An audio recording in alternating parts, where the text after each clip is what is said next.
hvala ti, ker si se odzval na moje vabilo. Z veseljem. Najbrž veš, o čem bova govorila. Ja, si mislim, ja. Mogoče bi začel, če lahko začneva pred, koliko bo zdaj, 5000 leti? 3000 let pred našim štetjem? Prva nekak evropska civilizacija. A bi bilo dobro, da tam začneva, pa greva pol naprej? Lahko. Ja. Čeprav, to je že kar daleč, ne, glede na moja zanimanja, ampak lahko začneva tudi tam. Aha, mislil sem iti čez staro Grčijo pa Rim. Ja. Zdaj ne vem, kam se tretira ali pa kam se postavlja minojsko civilizacijo. Ne? A to ne bi bil dober začetek za staro Grčijo? Lahko tudi to preskočiva? No, je dober začetek za staro Grčijo, ne? Zato ker to je sicer predgrška civilizacija, o kateri vemo manj, kot bi si želeli. Ne? Tudi jaz vem o njej manj, kot bi si želel. Ponavadi tudi s svojimi študenti to zelo, zelo hitro obravnavam. Gremo hitro naprej. Lahko tudi gremo hitro, ja. No.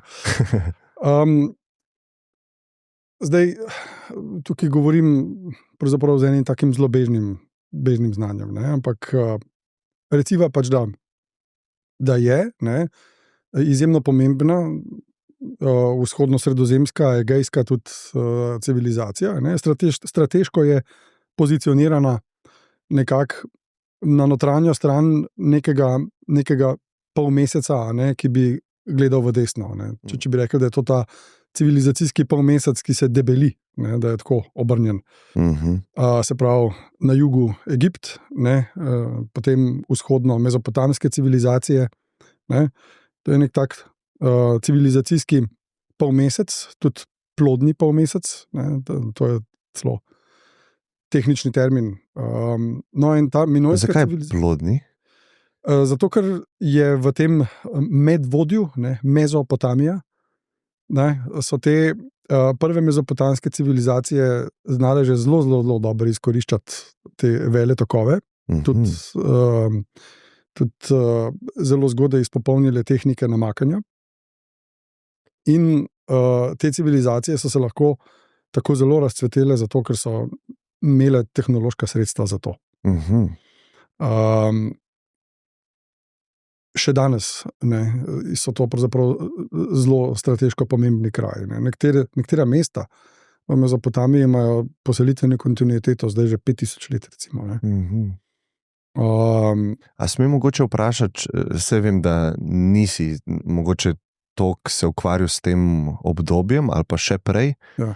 ampak vem, da sem pred leti bral Jared Diamonda, Guns, Germs and Steel, in on tam zelo prepričljivo nekako pove ali pa pokaže, da zakaj so se te prve velike civilizacije začele na področju tega Iraka pa Irana. Ne? Zato, ker je toliko veliko bilo tam nekih primernih živali pa primernih kultur za poljedelstvo. Ne? Da je prav neka taka gmota nabrana tam, ne? Teh dobrih mogoče kultur, ki so enostavne, bolj enostavne za poljedelstvo. A to drži v stroki nekako? To je že bolj, skoraj bi rekel, arheološko in antropološko vprašanje. Nanj jaz zelo težko kompetentno odgovorim, ne? Ampak mislim, da se s tem vsekakor da strinjati. Še več, zdaj je ne tako dolgo tega je šla knjiga z naslovom How the Earth Shaped Us. Avtorja se pa ta hip ne spomnim, je pa bolj geološka in klimatološka, ne? In tudi postavlja, po mojem, zelo prepričljivo teorijo, da je prav ta konkreten del sveta, ne? Tako lahko bi rekel strateško, ne, pozicioniran in toliko različnih dejavnikov se tukaj na tem območju križa, da so bili pogoji za prve tehnološke napredke tukaj najugodnejši. Ja, zelo zanimivo. Ja, zelo zanimivo, ampak spravim, jaz o tem vem veliko manj, kot bi si želel. Ja. No, ampak če se vrnemo k tej minojski civilizaciji, ne bi pa skoraj rekel, da so imeli pa eno res dobro izhodišče za stike z vsemi temi velikimi vzhodno-mediteranskimi oziroma bližnjevzhodnimi kulturami, pa severnoafriškimi. Tako da se je ta civilizacija izjemno hitro razvila. Mislim, izjemno hitro. Morda ne izjemno hitro, ampak v razmeroma kratkem času se je razvila do izjemno visokega bivalnega standarda. In zdaj počem, kaj je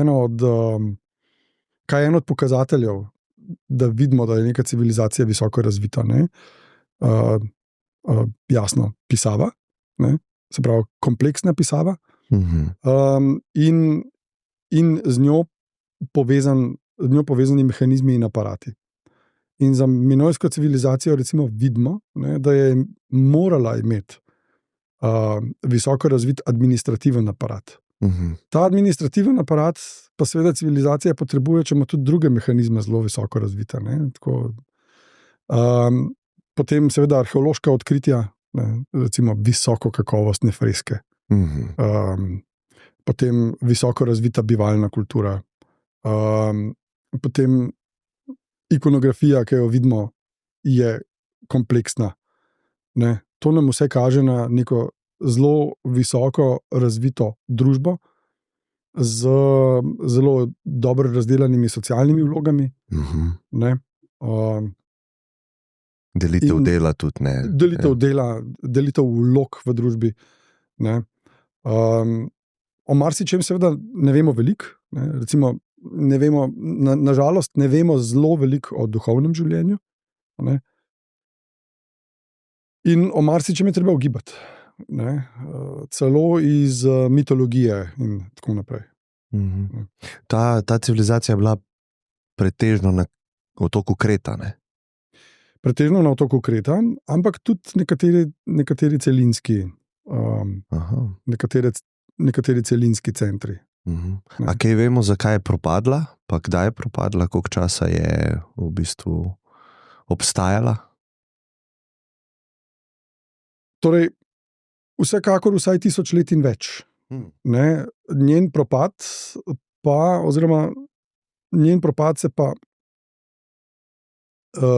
domneva se, da je propadla bodisi zaradi velike naravne katastrofe. Ena od razlag je ta, da je vulkan, ki je bil nekoč današnji otok Santorini, oziroma po starogrško Tera, da je izbruhnil in dejansko eksplodiral. In tudi, če se pogleda satelitski posnetek tega Santorinija, dejansko deluje kot en ostanek nekoč vulkanu podobne strukture. To je zdaj samo ena od razlag. Skratka, da je ta katastrofalen izbruh, ki se je zgodil na morju, sred morja, da je povzročil bodisi neko veliko eksplozijo, vsekakor pa katastrofalen popotresni val, cunami, tako rekoč, ki bi to minojsko civilizacijo, ki je bila pa izrazito otoška in obalna kultura, dobesedno odplaknil, uničil. Drugi udarec so pa selitve. Zlasti kontinentalne centre so nujno morale prizadeti selitve v drugi polovici 2. tisočletja pred Kristusom, pred našim štetjem, odvisno kako bi kdo rekel. Drugi polovici? Se pravi med 1500 in 1000. Pred našim štetjem. To je pa čas velikih premikov.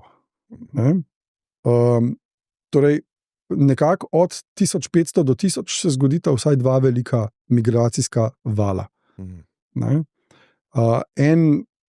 En ta val, ki se je verjetno zgodil celo že pred 1500. Spet, veliko manj vemo o tem, kot bi si želel. Se zelo hitro premikava do tega obdobja. Torej, prvi ta val je, lahko bi rekel, protogrški ali pa prvi grški. Zdaj, minojska civilizacija, kakršnakoli že bila, ne vemo, kaj je bila. Tudi pisave, nažalost, še nismo razvozlali. A ne? Ne.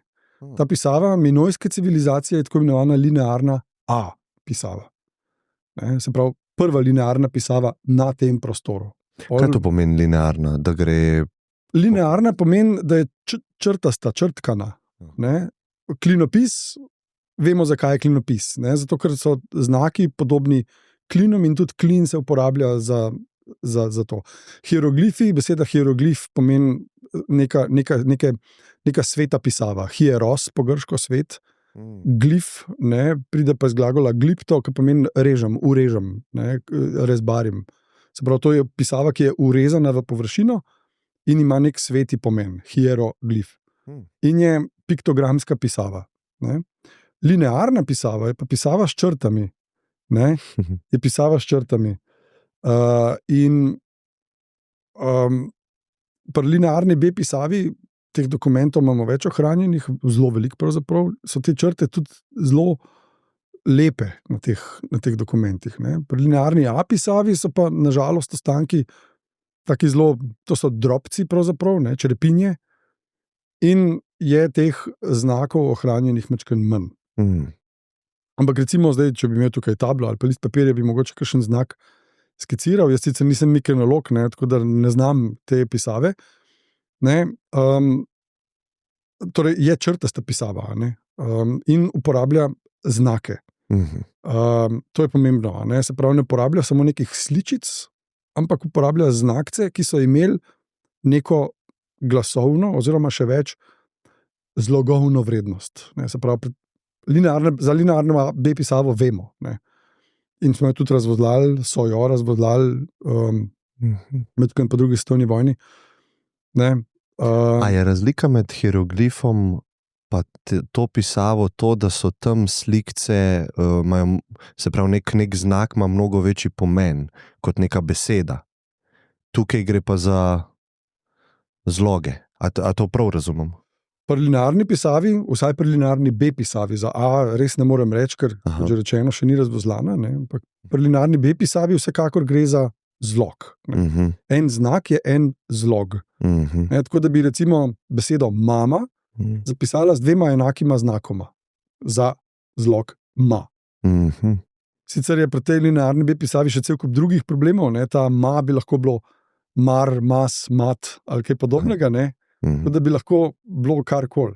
Ni tako natančna. Ni tako natančna. Ne, to je njen velik problem. Vsaj, če se mene vpraša, je to problem te pisave. Torej, linearne A pisave nažalost še nismo razvodlali. Ne. Vemo pa, da je verjetno vplivala na nastanek linearne B pisave, ki pa že je grška. In ki so jo nujno, seveda verjetno, ti prvi grški priseljenci, ko rečem grški, mislim prvi val migracij, ki že govori neko prav verzijo starega grškega jezika, ko so prišli torej na to območje, ne, in videli to visoko razvito civilizacijo in jo seveda začeli tudi potem spreminjati in osvajati in tako naprej, pa bom omenil en mit, ki govori o tem, ne, so seveda verjetno videli, to je pa ena fajn stvar, ne, dajmo se tega naučiti pa porabiti zase. Predstavljam si, da bi lahko zelo preprosto tako pojasnili, kako je nastala linearna B pisava. Ne. Zdaj, tudi o samih hieroglifih jaz nažalost vem premalo, ampak kolikor vem, je tam pravzaprav princip še kar dosti podoben. Neki znak ima neko glasovno vrednost ali pa tudi mogoče zlogovno vrednost. Ne. Je pa verjetno nabit še z nekimi drugimi kulturnimi elementi. Ne. Pa sem verjetno zamešal, ker so kitajske v bistvu, imajo tudi ta koncept, da je v bistvu nek znak cela beseda, ne?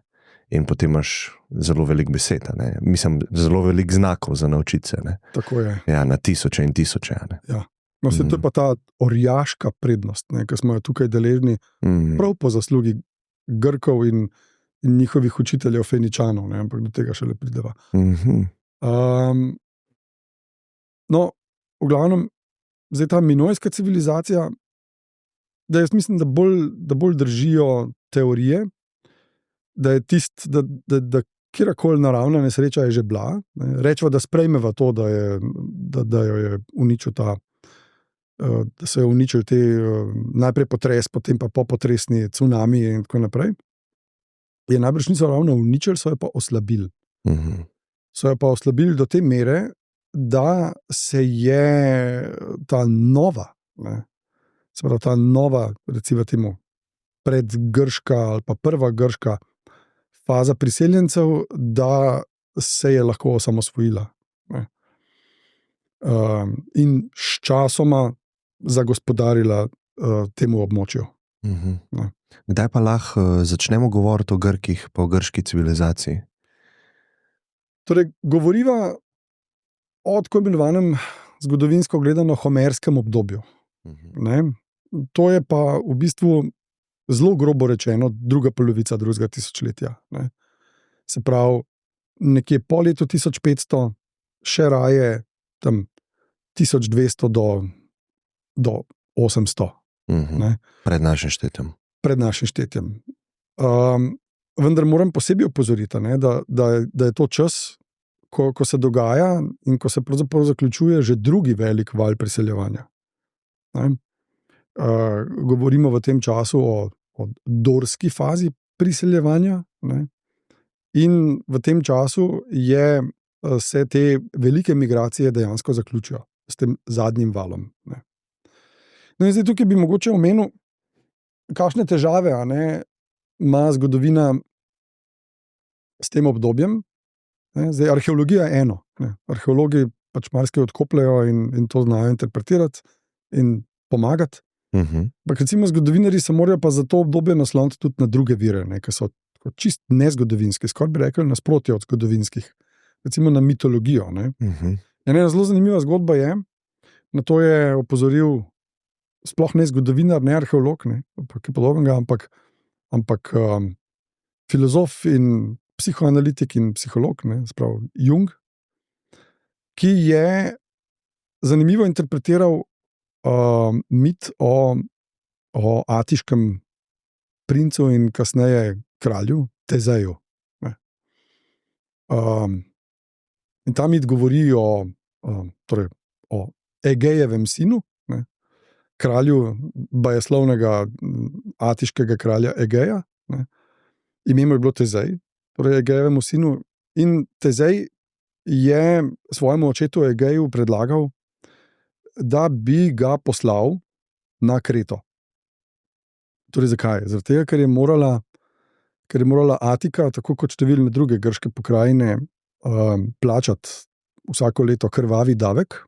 To je bila dejansko neka krvava žetev.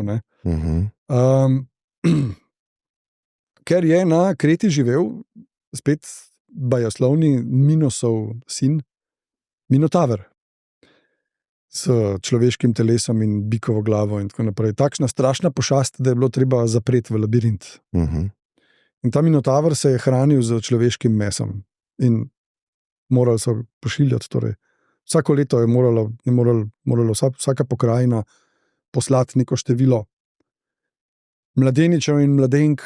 No in Tezej je rekel, zdaj pa dovolj, zdaj pa treba s tem prekiniti. Reče svojemu očetu, pošlji mene, jaz bom Minotavra ubil. Rečeno, storjeno. In to je v bistvu mit, ki je mit vseh mitov. V ta mit se steka mit o Dedalu in Ikaru in iz njega potem pride mit o Tezeju in Ariadni in cel kup stvari. Skratka, izjemno kompleksna zgodba. No, ampak Jung je opozoril, to je ena najstarejših zgodb. To je ena od najstarejših zgodb, ki jih povezujemo z lokalno atiško mitologijo. No, ampak Jung je opozoril, vse to pa pravzaprav ni sama pravljica. To je pa verjetno zgodba o tem, kako se je ta prvi mikenski svet osvobajal izpod nadoblasti minojskega sveta. No, če samo to zgodbo zaključim, Tezej res ubije Minotavra, pomaga mu Ariadna, ki se zaljubi v Tezeja in mu svetuje, da naj vleče nit za seboj, da bo našel pot iz tega labirinta. No, in pol Tezej niti ni bil prav preveč ljubezniv do Ariadne, ker jo je pol celo pustil na enem otoku, ko se je vračal domov. In kaj je tragičen konec te zgodbe, ne? Tezej, ekstatičen, pozabi na dogovor z očetom, da bo izobesil belo jadro, če bo uspešen. Ne? Ladja pa se je vračala z običajnim črnim jadrom. Egej, ko je to videl z neke pečine, je mislil, da pač je bil Tezej neuspešen, da je umrl, in se je od žalosti vrgel v morje, ki se zato po njem imenuje Egejsko morje. Ne? No, ta mit, ne, recimo, nam govori o tem, ne, recimo o ta priseljevanja, ne, tudi ne, so sugestije, da je pa treba, naprimer, ta priseljevanja Dorcev, ne, se pravi, te zadnje velike skupine, ki pride, da o tem, recimo, pa govori pa mit o Herkulovih potomcih, ne, mit o Heraklidih. No, in na takšne zgodbe se morajo zgodovinarji naslanjati, čeprav jaz sledim nekaj zgodovinarjem, ki se ukvarjajo, zato lahko bi skoraj rekel proto-grško zgodovino, in mislim, da delajo zdaj takšne velike korake naprej v svojih raziskavah, ki so jezikovne in arheološke in seveda čisto klasične zgodovinske, da bomo o tem zdaj lahko veliko novih spoznanj prebrali, veliko korekcij tistega, kar smo še pred 20 leti mislili, da pač je brezupno, da se o tem ne da nič več novega povedati. In kje je naslednja, tako neko naslednjo pomembno obdobje ali pa civilizacija, če greva linearno po časovnici, a ne? Zdaj sva bila na, recimo, 800 pred našim štetjem. Kaj se pol dogaja? Rečeva, da moramo naslednjo pomembno ločnico reči, se pravi nekje okrog 1000, med 1100 in 1000. Zdaj, kaj je posledica tistega velikega priseljevanja v 12. stoletju? Ne? Napačno z občimi predstavami je to prostor, ki se v tem času izjemno hitro razvija. Ne?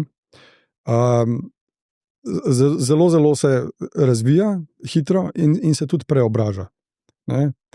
In kultura je zelo specifična.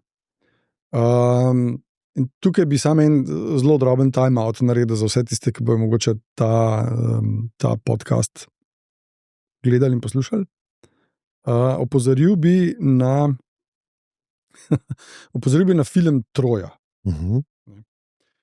V tem filmu vidimo Ahila, prav, govori jasno o obdobju nekako med 1500 in 1200 ali pa 1500 in 1000. Ne vemo točno, o katerem obdobju govori Homer. Ne? Ko govori o tej zgodbi, o Troji, o Iliadi.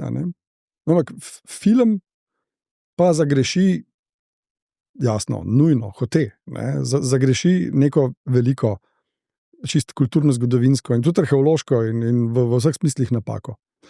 Ne? Vidimo Ahila, kako s tistimi svojimi mirmidonci juriša na obalo. Ne? In ta Ahil ima na sebi klep, ki kaže mišice, in njegove roke so gole. Jasno, to moramo videti v filmu, zato da vidimo, kako je Brad Pitt se nabilda za ta film. Ima čelado, ki je zelo odprta, in spominja na korintski tip čelade, in tako naprej. Nič od tega. To je ful kasneje, ne? To je čist kasneje, to je tisočletje kasneje. Skratka, materialna kultura v tem filmu je popolnoma zgrešena. Čist popolnoma zgrešena. Prej bi nek tipičen vojščak iz tega časa spominjal na nekoga, ki je nase en kotu navlekel. Ali pa kaj podobnega. Skratka, oklep je bil, za film bi seveda bil popolnoma neatraktiven. Ne? Je bil tak, da je pokrival praktično celo telo. Ampak jasno, pa se v filmu nič od tistega, kar je zanimivo za gledalce, ne bi videli. Ja, eni filmi so taki, da dajo prednost estetiki, pa spektaklu, pa tako, kako zgleda. Eni filmi grejo pa kar v točnost. So pa kar natančni, ja. No, v glavnem, to je bilo samo za intermezzo. Ja, super. Torej, kaj pa je še kar dobro zadev ta film? Ne? Zelo dobro je pa zadev to izrazito hierarhičnost tega časa. Ne?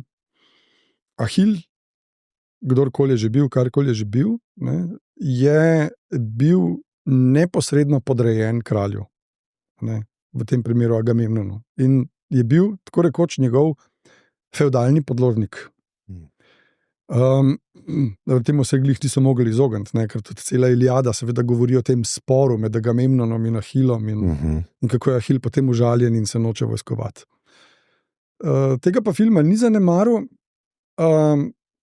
In ta družba v tem času vsekakor je bila takšna. Ne? Se pravi, bilo izrazito hierarhično urejena, skoraj bi lahko rekli neka taka fevdalna družba, ne? Z močno palačno kulturo, ne? In z razmeroma hitro se razvijajočimi družbenimi institucijami. Tukaj mislim na jezik, na religijo, ne? Na mitologijo in tako naprej. In predvsem je bil to prostor, ki je bil nagneten, ne, ki je bil prenaseljen. Zato ni čudno, ne, da se potem nekje v 11. stoletju zgodi naslednji velik migracijski val, tokrat pa ne od zunaj v grški prostor, ampak iz grškega prostora navzven. Kam pa? Ne, na vzhod. Preko morja, ki je za Grke luža, ne, preko tega Egejskega morja, mimo otokov, na današnjo turško obalo. Ki jo Grki kolonizirajo, ne, in tam postavijo izjemno pomembne cvetoče trgovske centre, emporije, ne, ki spet nekateri imajo bivalno kulturo do danes, ne, recimo Efez. To so vse grška mesta. Ne, od Halikarnasa na jugu do, če hočeva, Troje na severu, ne, in še naprej. Pa so takrat sebi že rekli Grki, ali so imeli že... Ne. Homer Grkom reče Ahajci. Ahajci. Grki sami sebi tudi nikoli ne rečejo Grki, ampak se imenujejo Heleni. Iz kje pa izvira ta termin Heleni? Heleni, to je grški, to je grška beseda. Ne, sem mislil, če ima kakšen pomen. Spet ne, se povezuje z mitom o Heli, ki ga pa zdaj ne znam obnoviti, moram priznati. Ni problema. Obstajajo poskusi neke, lahko bi rekel, zgodbene, ne, nekega narativa, kako pojasniti zgodbo o izvoru Helenov. Kaj pa religijsko to, kar si omenil, kaj so oni verjeli, pa kako se je to prepletalo s temi miti, zgodbami nekimi nadnaravnimi, koliko vemo pa tukaj, ali pa koliko ti veš? Mislim, o grški mitologiji vemo ogromno. Ne? Grška mitologija je ena od najbolj zanimivih in tudi neusahljivih virov zanimanja. Zdaj, jaz mislim, da ne morem pa tega zdaj utemeljiti, morda se tudi motim. Ne, seveda je, da seveda ta religija in mitologija, ki gresta z roko v roki, ne, da vsekakor ni samo grška. Mogoče je izvirno grška, ampak ni pa samo grška. Skoraj bi lahko rekli, da ima neke elemente, ki so pravzaprav indoevropski. No, ampak zdaj zgodba, ne, te grške mitologije in religije je zgodba, ki gre od nastanka sveta. In je na neki način urejena. Ne? In zdaj mit o tem, kako je nastal svet, kako je nujno moral propasti, kako se je na novo rodil, ne, govori zanimivo, ne? Začne se skoraj na nek bibličen način. Ne? In sicer, da najprej je bil en kaos. Ne? Beseda kaos je grška, ne? In predstavlja neko grozo praznine. Ne? Kaos pomeni praznino, ki pa predstavlja vir strahu, vir tesnobe. In tak nasprotje tega kaosa je pa kozmos. To pa pomeni, da to je pa celota nekih delov, od katerih je vsak na svojem mestu. Tam, kjer mora biti, ne? Red. Redijo. In ta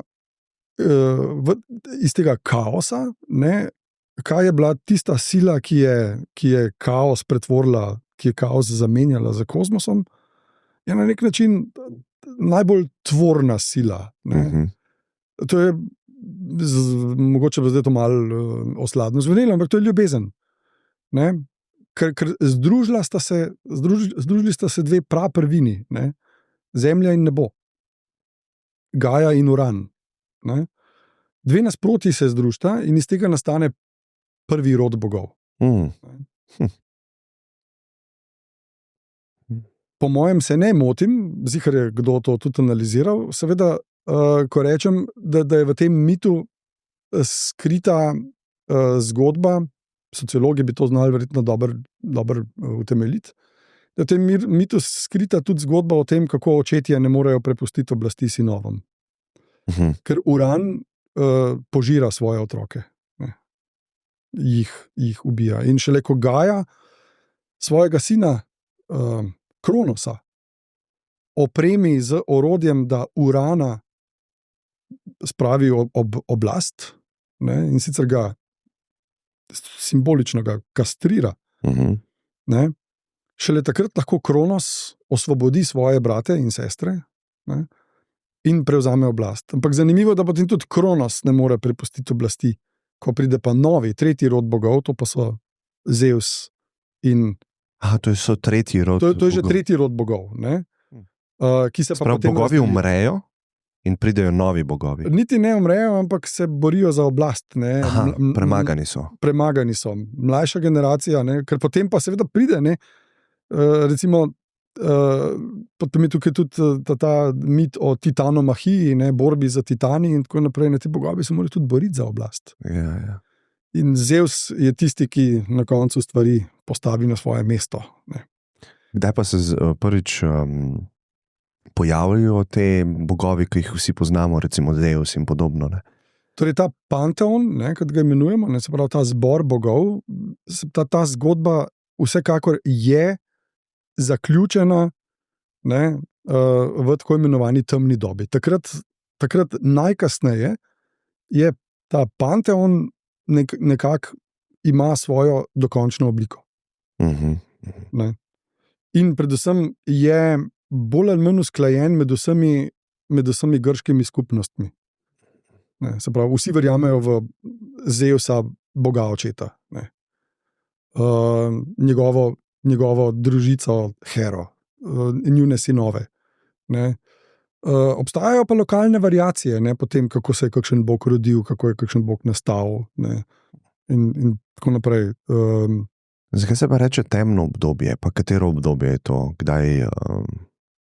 Torej, to temno obdobje je obdobje od priseljevanja, se pravi od zaključenega priseljevanja, do zelo mehansko postavljenega začetka tako imenovane arhaične dobe. To je pa do leta 800.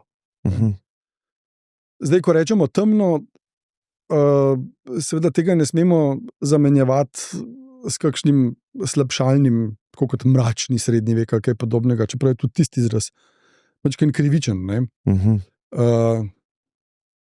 Jaz sicer nisem medievalist, ne, ampak mogoče bo v nadaljevanju tudi o tem, kaj je rekla, ne, zakaj srednji vek ni bil mračen, ni bil temen. Na splošno, jaz sicer mislim, da je ta izraz tako rekoč na izhodnih vratih, temno obdobje, temni vek. Ne. Mogoče bi bolje bilo, če bi rekli prehodno obdobje. To je obdobje, zelo preprosto rečeno, od propada mikenske civilizacije, se pravi te pred najstarejše grške faze, do začetka arhaične dobe. To je pa nekako zelo, zelo grobo rečeno med 1200 in 800. Lahko bi postavljala tudi druge časovne orientirje. Temni ga imenujemo tradicionalno zato, ker je to tisti vek, iz katerega nimamo pisnih virov. Tako da lahko bi rekli, ne, ampak to zdaj ne pomeni. Ne, mi ne vemo, kdaj so se Grki naučili pisati to svojo alfabetsko pisavo. Ne. A je bilo to v 9. stoletju, a je bilo to 50 let prej, plus minus pol stoletja v tem času ne pomeni zelo veliko. S stališča zgodovinskega pregleda. Ne. Mi smo danes, da se lahko v 30 letih ogromno zgodi, ne. Država nastane, pa začne tudi propadati. Ampak nažalost ne moremo z gotovostjo reči, ne, kdaj so se nekateri veliki premiki začeli in zgodili. V tem času ne moremo reči, tukaj, na tej točki, tukaj se je vse spremenilo. No, ampak v tem, čeprav govorimo o temnem veku, pa je to usodno pomembno obdobje, v katerem, kot sem rekel, se do konca vzpostavijo tisti elementi, ki bi jih lahko imenovali elementi skupne grške zavesti. Jezik, ta religijski panteon, mitološke zgodbe, ki so sicer lahko zelo lokalno pogojene, se pravi nekomu nekomu z Peloponeza mit o Tezeju ni prav velik pomenil. To je bilo za Atence pomembno, za Špartance je bilo pomembno nekaj drugega. Ampak enim in drugim je pa bilo skupno to, da so verjeli v Zeusa in v Hero in v Apolona in Artemido, Afrodito in tako naprej. A zdaj smo že prišla v obdobje, ker so Atenci pa Špartanci? Definitivno. Okay. Ja, to je obdobje, v katerem se ta mesta že razvijajo. Razlike med pokrajinami, med grškimi deželami se poglabljajo. Nastanek recimo atenske in špartanske polis definitivno lahko postavljamo v ta čas. Vemo, koliko so bila to velika mesta takrat? Vemo za klasično obdobje sicer. Približne ocene imamo, da so lahko, zdaj, koliko točno v temnem obdobju so ta mesta štela, težko rečemo, ampak že dejstvo, da je bil ta prostor prenaseljen, da je bil toliko naseljen, da so Grki sami začeli z migracijami, nam govori o tem, da so tudi ta prva urbana središča lahko bila zelo gosto naseljena. Ne zdaj metropole današnjega formata, ampak da so lahko štela tudi 15, 20, 30 tisoč ljudi.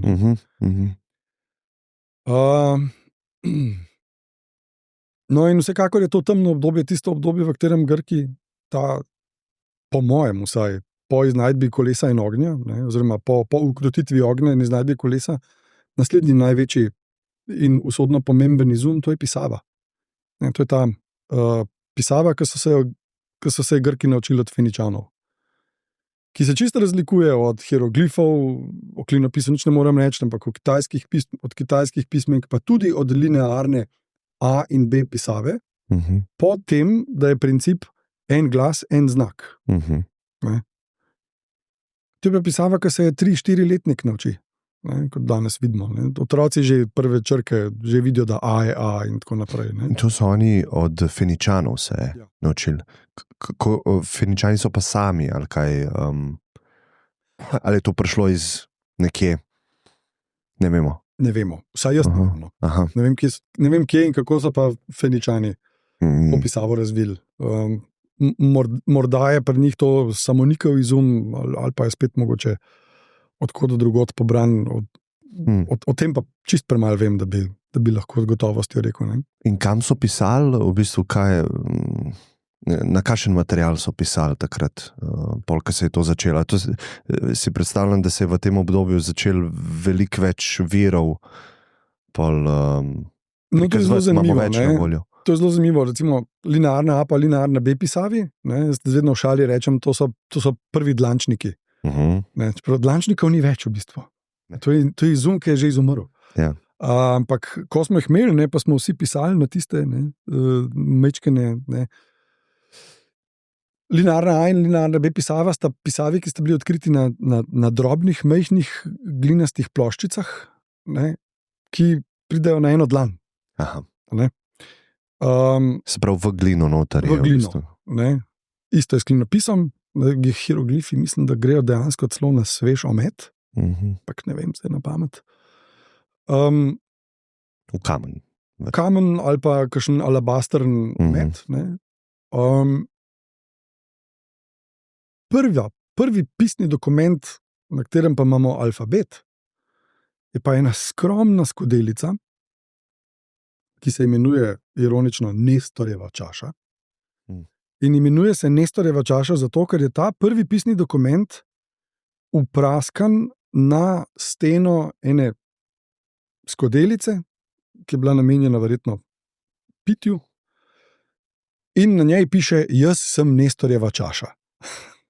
Se dela norca, ne, iz homerskega junaka Nestorja, ne, najstarejšega grškega junaka pred Trojo. In to se mi zdi krasno, ne, da prva grška beseda, ki jo preberemo, napisana, je prvič v verzu, in drugič je na nek način samoironična. Ne. Jaz sem Nestorjeva čaša. Kdor bo iz mene pil, mislim, da kdor bo iz mene pil, ga bo prevzela ljubezen in nekaj tasga. Kje so pa našli to? Pa ne vem zdaj, kje je bila odkrita. Kje pa je zdaj, v katerem muzeju? Mislim, da je zdaj v muzeju. Mislim, da je shranjena v muzeju na Kreti, v Irakliju, ampak nisem prepričan. Bil sem tam, ampak se ne spomnim tega. Ja. Škoda. S takim znanjem so stvari ponavadi bolj zanimive. Ja, zato si jaz vedno probam, kamorkoli grem, vodiča vzeti, zato ker mi je kraj pol 10krat bolj zanimiv, ker neko globino dobiš, a ne? In v Grčiji se to splača, ker so sami diplomirani zgodovinarji, pa umetnostni zgodovinarji. Pa v Rimu. A so res? Ja, tam imajo ekstremno visoke standarde za turistične vodiče. Nisem vedel tega. Ja, v Rimu sploh mislim, da niti ne moreš postati turistični vodič brez ustrezne diplome. Zanimivo. Ok, pa imamo to pisavo, to je nek pomemben preboj, a ne? To je ekstremno pomemben preboj. Ne, ker vidimo, da se potem ta čas, ne, od te prve čaše, ta Nestorjeva čašica, ne, ki je nekje rečeva spet plus minus nekaj desetletij med druga polovica 9., začetek 8. stoletja, ne, se pravi desetletje gor ali dol okrog leta 800. 800, 770 tam nekje. In to vidimo, ne, zdaj, če je, in mimogrede, pisava je taka kar lepa, izpisana, ne, je upraskana, ne, tako da mogoče gre celo za kakšen vandalizem ali kaj podobnega, ne. Nekdo, ki je imel dolg čas, pa je pol te 3 ali 4 verze upraskal na skodelco, ne. Pa še nekaj narisan zraven. Vsebuje še znake, ki jih je kasnejša grščina opustila. In je gotovo ni prva stvar, ki jo je kdo napisal. Ne? Ampak je pa prvi pisni dokument, ki ga ta hip poznamo. Mogoče bojo arheološke raziskave še kaj dale na svetlo. Ne? Ampak ker to je vsakdanji predmet, ne? Delca. In situacija, v kateri je bilo na njo nekaj napisano, je zelo vsakdanja. Ne? Ni tako kot hieroglifi, ki so, ne, skoraj bi lahko rekli, priložnostna pisava, ali pa linearna B, ki je priložnostna pisava, ne? To je uradniška pisava. To je pa neka taka vsakdanja situacija, kot če bi zdaj recimo nekdo šel skozi podhod pa nekaj na hitro pografitiral. Ne? Ja, zanimivo. In kjer obdobje je pol, če se premaknemo naprej? Pol je arhaično obdobje. Ne? Arhaično. To je pa v bistvu obdobje, ki bi lahko rekli, da je pa prvo politično obdobje v nekem smislu beseda. Ne? To je pa že čas političnega organiziranja. Ko rečem političnega, mislim na urejeno javno življenje. Ne? S tem mislim, recimo, da v tem obdobju nastanejo številne ustave. Nastane prva atenska ustava, ne, nastanejo zbirke zakonov, iz tega obdobja poznamo zapisane odloke. Ne. Zdaj, mogoče mogoče kdo tudi uporablja ta izraz, ne vem, ampak jaz rad rečem, da je to obdobje, v katerem se zlasti v urbanih središčih, ne, se življenje iz ene take horizontalne situacije se vertikalizira. Kaj s tem mislim? Ne? Če je v tistem času imigracij in emigracij, ne, se pravi priseljevanja in izseljevanja, življenje je dosti, bomo rekla, razmazano, ne, po veliki površini, veliko vasi, veliko zaselkov in tako naprej. Se pa v tem času začne življenje zgoščevati v teh tako imenovanih polis, v teh mestnih državah. Ne. Mestne države. Mestne države. Ne. Dejansko, kaj je zdaj ta polis? Ne? To je pravzaprav ne dosti večja kot kakšna mestna občina danes, ali pa še manjša. To je neko dosti utrjeno središče, urbano, ne? Ki ima neko pripadajoče ozemlje. Ne? In zdaj, kaj se zgodi? Ne? Ljudje živijo v teh mestnih središčih in iz neke izrazito ruralne, ne, in tudi agrarne skupnosti v teh mestnih središčih, ne, se življenje, tudi ekonomsko gledano, se razprši, se diverzificira. Ne. Nekateri še vedno obdelujejo zemljo in morajo kdaj pa kdaj tudi daleč iz mesta do svoje zemlje, da jo obdelujejo. Ne. V zvezi s tem mogoče pa, če bo priložnost, povedal eno zelo zabavno zgodbo. Nekateri pa seveda se oprimejo drugih poklicev, ne? In v tem času se začne zelo jasno rojevati buržoazni sloj, ne? Se pravi mestni obrtniki, mizarji, kovači, pasarji, tkalci, ne? In trgovci. Ne? Se pravi, v ekonomskem smislu se v tem času življenje še bolj, kolikor se ni že prej, ne, razprši in postane zelo sofisticirano. Pa še nekaj je. Ne? Zdaj predstavljava si situacijo, midva se zdaj nahaja v stanovanjskem bloku. V bistvu, ne? Če bi midva zdaj po 10 uri tukaj si začela glasbo navijati, bi nama najbrž sosedi potrkali v 15 minutah, ne? Da to pa tako ne gre. To je posledica življenja v tesni skupnosti. Ne? Če bi pa midva bila zdaj v hiši na samem, pa lahko razgrajala, kakor bi hotela. Zato nastane hišni red. Ne? Zato nastane mestni red. Ne? Neki urbarji bi skoraj lahko rekla. Ne? Zato nastanejo ustave, ker si ljudje hodijo po prstih. Ne? Treba je urediti odnose. Treba je urediti odnose. Ne? Treba je urediti odnose. Zato jaz vsaj, ne, čeprav kolikor sem se ukvarjal z grško zgodovino, pa o njej kaj mogoče napisal, če se je zelo malo, sem se sicer ukvarjal z klasičnim obdobjem, do katerega moramo šele priti, ampak vsaj zame, s stališča neke univerzalne grške zgodovine, je arhaično obdobje v tem smislu najpomembnejše, ker je prvo res politično obdobje.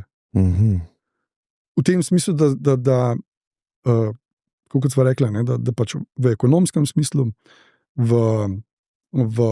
administrativnem smislu, v tem političnem smislu, plus, ne, da gre za čas, ki že piše v alfabetu, ne, se mi zdi to pravzaprav usodno pomembno obdobje. Se pravi, te kompleksnejše strukture v družbi se začenjajo tkati pa urejati. In to je to, kar je dosti vplivalo na našo zahodno ali pa evropsko civilizacijo. Ne? Ja. So to bili neki taki zametki tega. Pa demokracija pa podobno. Dejansko je tukaj ta kretnica, ne, kjer že vidimo, kako zelo različne so lahko družbe. Ne? Namreč to arhaično obdobje je obdobje, v katerem se tudi te ustavni modeli, ne, kolikor lahko rečemo pač ustavni modeli, se zelo diverzificirajo, postanejo zelo različni. Nekatere polis, nekatere te mestne države grejo po svoji politični poti, nekatere po čist svoji, ne, in nekatere spet po neki tretji. Recimo za primer, ne, bom dal tri takšna mesta, ki so oddaljena zračne črte ne vem, največ 100 km med sabo. To so Šparta, Korint in Atene. Ne. Šparta, verjetno tako kot Atene, ne, z svojimi začetki nekje v 10. stoletju, se odloči za izrazito monarhično pot in ostane monarhija, kraljevina, praktično do svoje ustavno-pravne razpustitve, ko postane del rimske kolonije, province. In takrat pravzaprav ohrani sicer neko svojo en drobec mestne avtonomije, ne, ampak v resnici pa pravzaprav postane eno zakotje v rimski provinci. Ne. Ampak do takrat, ko se to zgodi, ne, oziroma do takrat, ko zgubi svojo avtonomijo, je pa pravzaprav skozi vso svojo zgodovino, skozi vso svojo samostojno zgodovino kraljevina, ki ima 2 kralja, ne, ampak je kraljevina. Ja, 2 kralja ima. Dva kralja. To je ful specifično. Ne? Ja, zelo specifično. Zakaj so to, da so malo moč razpršili med 2, ali kakšen je bil razlog? Zdaj, kakšen je točno razlog? Po to zgodbo spet skoraj moramo v mitološko dobo seči.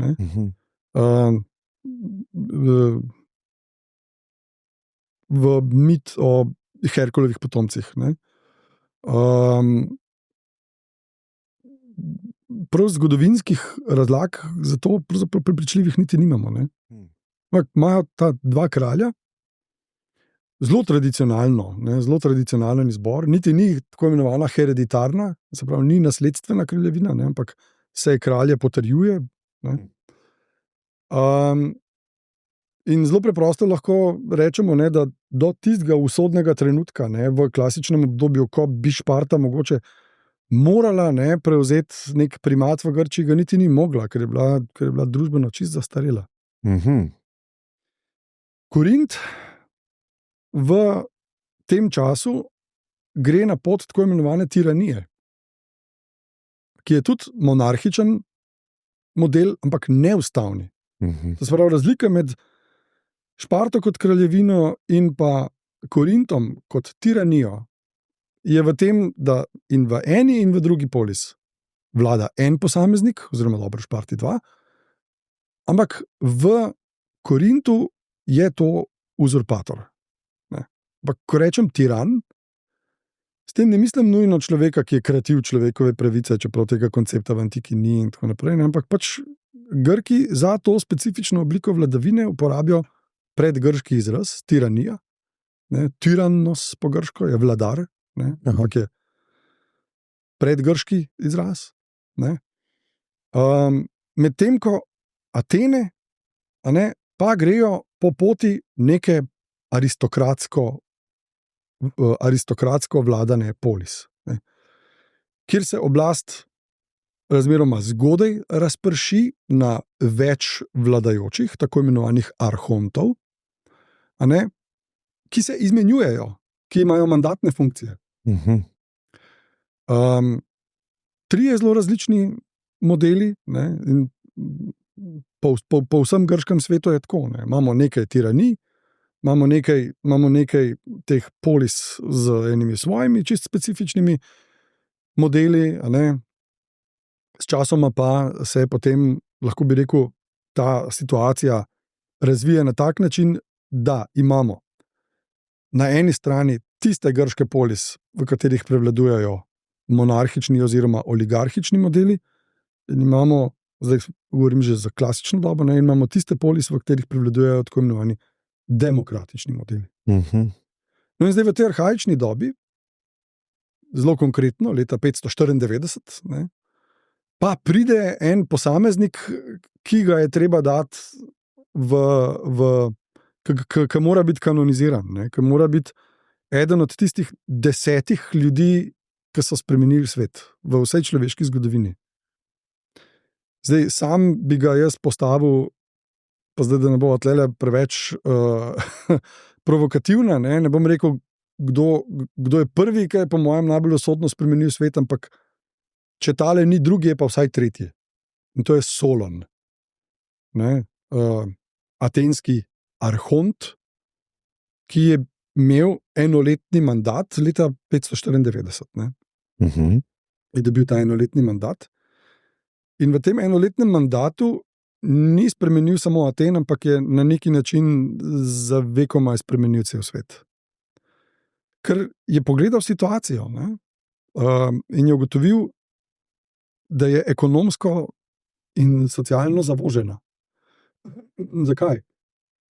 Zaradi tega, ker je v grškem svetu obstajal en ekonomski model, lahko bi rekel družbeno-ekonomski model, ki se mu reče dulija. Ne? To pa je sužnost. Midva bi lahko v antičnem svetu postala sužnja, tudi če sva bila rojena kot svobodna, enostavno zato, ker bi padla v tak ekonomski dolg, da bi morala to oddelati do konca življenja s svojimi rokami. Ne? Zdaj, če bi nam to uspelo v 2 letih, super. Če pa nam ne bi uspelo do konca življenja, bi pa še celo najni otroci morali ta najin dolg oddelati, in ko bi bil oddelan, bi si prislužili nazaj osebno svobodo. In Solon je ugotovil, da ta situacija pelje v družbeno pogubo. Ne. Čeprav je bil sam aristokrat, ki je sam imel, ki je od svojega očeta podedoval takšne sužnje, ne, in podedoval zemljišča njihova z zadolžnicami, z zadolžnimi kamni, tako naprej, je on ta institut ukinil. Začeli so na novo. Ne? In uvedel je cenzus, se pravi, državljane je razdelil po njihovih prejemkih, ne več po tem, a so modre krvi ali ne, ampak po prejemkih. Tisti, ki je bil ultra bogat, je imel določene pravice, ampak tudi določene dolžnosti do države. Imel je pravico, ekskluzivno pravico, da je lahko kandidiral za arhonta. Se pravi, za rečemo temu ministerskega predsednika. Imel je pa tudi dolžnost, da je plačeval za določene družbene institucije, ne? V vojnem času pa je moral opremljati atensko mornarico. Ne? To so bili orjaški stroški. To so bili velike davke. Na nek način veliki davki. Ja. Progresivni davki. Ja. In najnižji sloj, ne, sicer ni mogel participirati na oblasti, ampak je bil pa tudi najbolj razbremenjen. Rečva, da sva midva srednji razred. Kaj bi na naju v tem času padlo? Midva sicer ne bi mogla kandidirati za ministerskega predsednika, ne? Lahko bi pa bila bi manj obremenjena finančno, ampak mesto je napadeno. Ne? To pomeni, da morava iti na vojsko. Sva vojaško obvezna, ampak morava si tudi kupiti opremo. Ne? Najrevnejšim pa te opreme ni treba kupiti. Midva pa si morava financirati oklep, pa meč, pa ščit, pa čelado, pa tako naprej. In to so vse visokotehnološki izdelki, ki stanejo. Ne? Tako da družbeni položaj je imel svoje ugodnosti, ampak imel je pa tudi svoja bremena. Ne? Se pravi, hotel nekako izravnati družbo. Ne? Izravnal je družbo na nek način. Ne? In v enem svojem verzu, ker je pisal tudi poezijo, je napisal, ne, vsi so jezni name. Noben mu nisem čist zares ustregel. Mislim, da je to pomembna lekcija, ki bi jo morali... Nek kompromis, kjer noben ni popolnoma zadovoljen. Kjer nihče ni popolnoma zadovoljen. Ker tisti, ki je popolnoma zadovoljen, jasno je zadovoljen na škodo nekoga, ki mora biti absolutno nezadovoljen. Ja. Mislim, ta neverjetna daljnovidnost, ne, da je šel preko sebe celo, on je v lastno ekonomsko škodo to naredil. In še več, potem je šel v prostovoljno izgnanstvo za 10 let. Zamrznil je svoje premoženje in šel malo potovati. In nažalost, ko se je vrnil, ne, je videl, da je veliko teh njegovih reform pravzaprav nekako izzvenel, da so se porazgubile. Tako da so morali Atene počakati še kakšno stoletje, da je dejansko prišlo do neke, recimo temu, demokratične prenove. Ne. Kako pa se je to zgodilo? Ta proizraz demokracija, pa ta koncept. Zdaj, katalizator je tudi kratkotrajna atenska tiranija. Tudi v Atenah pride do do tiranije. Ne. Zelo pozno, v drugi polovici 6. stoletja. Ne. In samo en tiran, čisto pravi, je Atenam na ta način vladal. Poznamo ga pod imenom Peizistrat, ali pa Pizistrat, tudi se pojavi. In spet, ne, mi bi rekli, tiran. Ne. Ampak pomembna lekcija zgodovine je, da ta tiran ni vdrl, ne, v Atene kot nek agresor, ampak so mu meščani odprli vrata. Spet je šlo za eno izrazito družbeno problematično situacijo, o kateri pa zdaj pravzaprav po zaslugi virov kar veliko vemo. In sicer je bila Atika, pokrajina, ne, ki jo še danes poznamo pod tem imenom, in v kateri je bila ta glavna polis Atene, je bila razdeljena na 3 območja in 3 neformalne, ne, pa recimo na 3 skupnosti.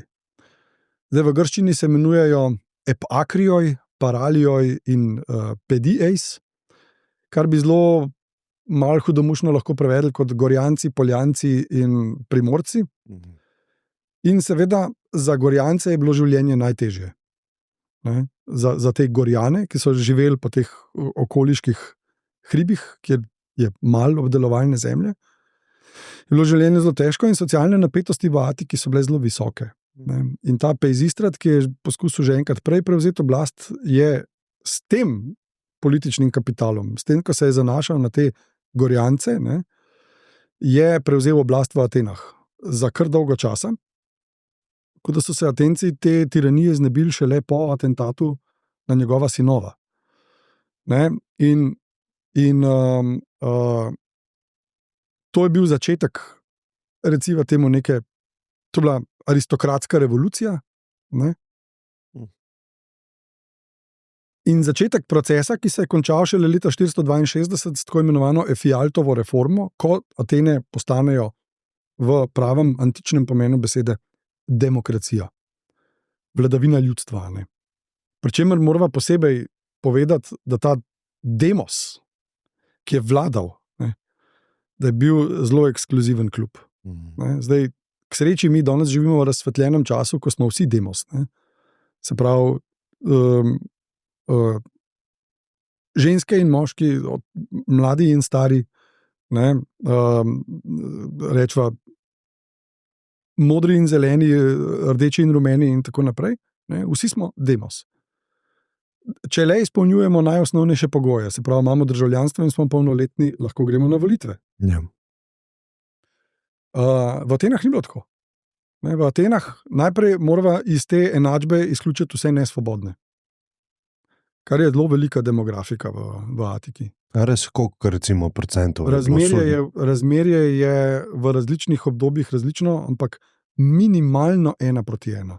Aha, ne? Wow. V času največje sužnosti. So pa tudi obdobja, kjer je te suženske populacije razmeroma malo, mogoče tretjina. Ne? Ampak na vrhuncu, ne, tega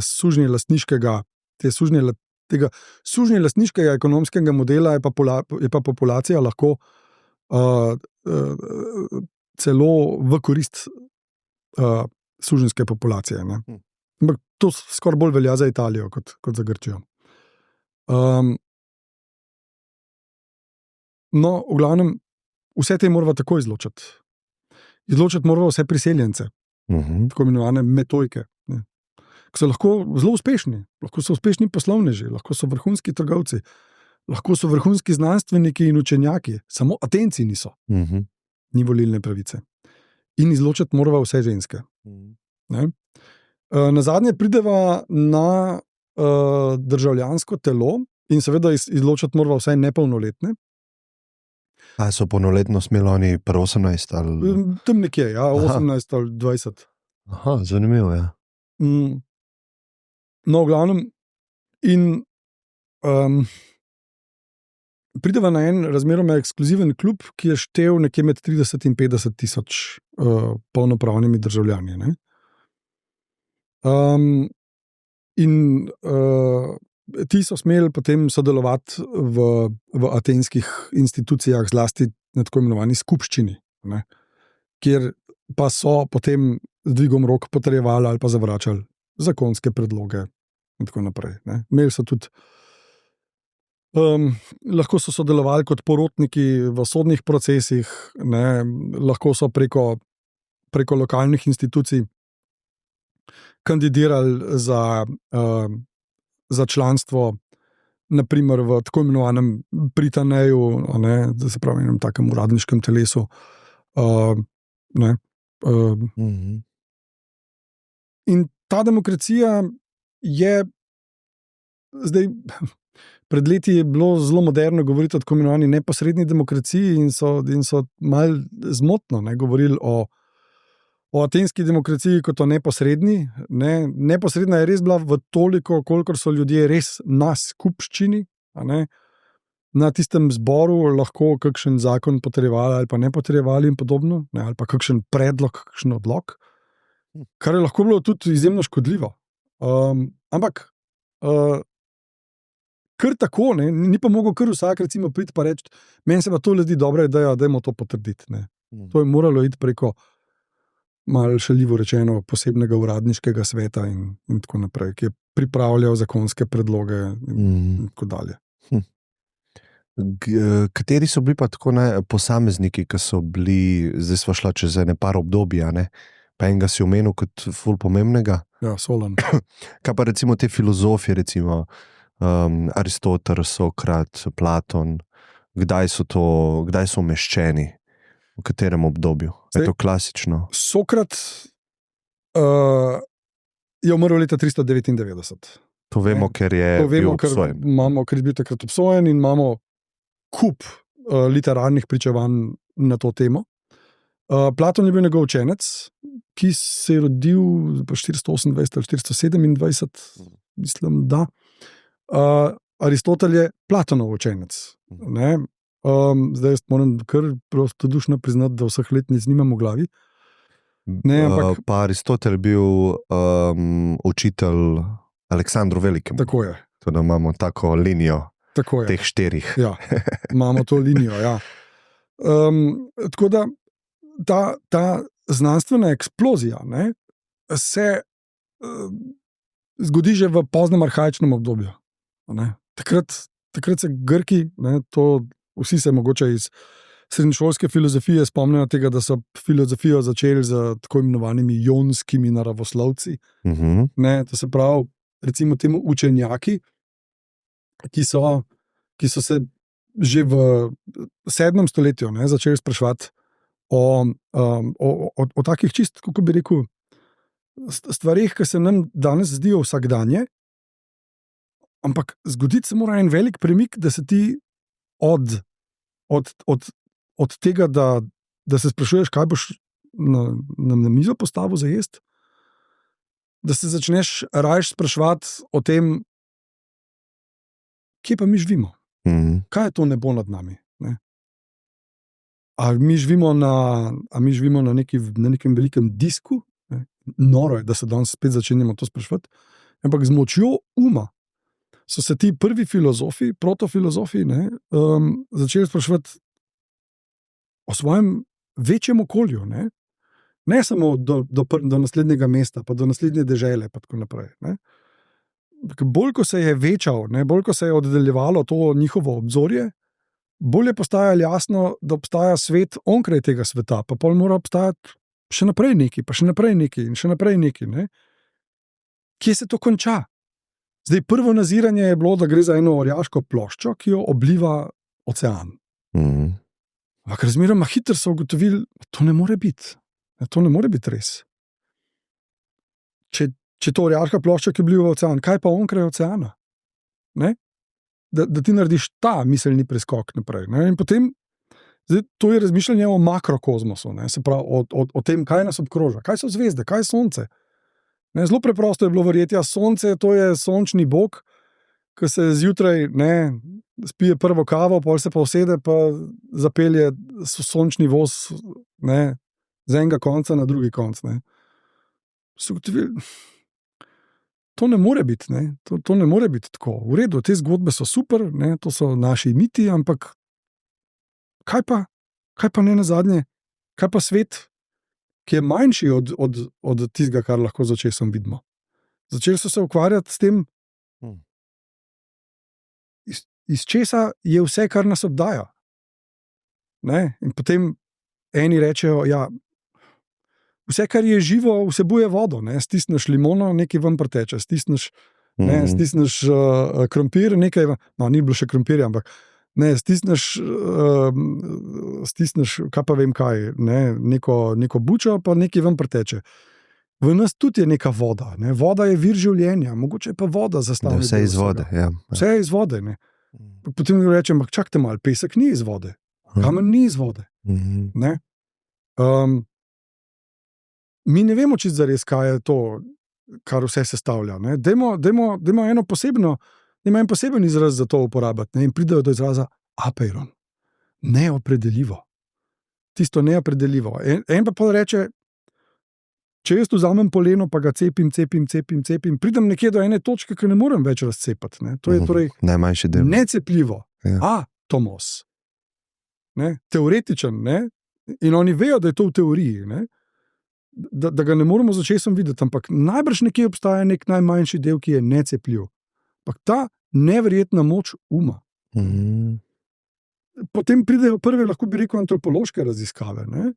Ko bodi si zaradi trgovanja, bodi si zaradi diplomatskih stikov in tako naprej, ljudje malo pišajo, zdaj pa mi smo takšni, ampak ljudje tam so pa drugačni, govorijo nekaj drugega verjamejo. Ne? Pride recimo Hekataj iz mesta Milet, ki je naprimer šel v Egipt in je rekel, dobro, mi imamo svoje bogove, ampak oni tam imajo pa eno svojo varianto. Ne? Mi mislimo, da Bog, kolikor pride med nas, pride v tisto najsvetejše, tisto celico v templju, kamor zato lahko samo svečeniki grejo. Navaden človek ne more tja noter, ne? Ker je Bog zanj preveč. Ampak Egipčani mislijo pa nekaj drugega, oni pa lesene ekipe postavljajo, pa mislijo, da Bog tam, ne vem, prenoči in podobno. Ne? Znam, takšne reči, in prav, je pa se ljudje smo si zelo različni. In začnejo to opisovati. In polagoma se zgodi premik od izrazito fizikalnih vprašanj k vprašanjem, kako pa ljudje živimo med sabo, ne? Kako pa mi med sabo funkcioniramo, kako pa pravzaprav to gre. Ne? Temu se reče antropocentrični obrat v filozofiji. Se pravi, nenadoma v center zanimanja pride človek, ne? In tisti, ki tukaj naredijo velik korak naprej, se v grškem jeziku čisto preprosto imenujejo sofisti, učenjaki. Ne? In zdaj ta trditev je mogoče malo polemična, ampak številni pritrjujejo temu, da je bil Sokrat samo najspretnejši med sofisti, ampak je filozofijo prenovil. Ne? Ampak ko rečem filozofijo, seveda, da ne bo kakšnega pohujšanja, je ta filozofija nekaj vsestranskega. Ne? To povem posebej zato, ker sem malo pod vtisom nečesa, kar sem prebral.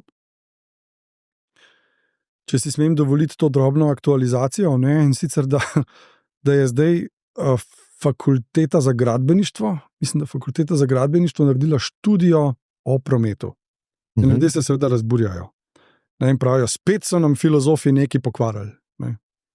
In beseda filozof postaja nekaj slabšalnega za nekoga, ki malo nekaj otepa in je družboslovec, nima pa pojma o pravem življenju. Ne? Ampak ta filozofija, o kateri zdaj govorim, in tudi sicer mislim, da ne delam nikomur krivice, če rečem, da to velja tudi na splošno za sodobno filozofijo, ta filozofija mora se dotakniti tudi recimo matematike. In Sokrat se konkretno ukvarjal z matematičnimi problemi. Ne?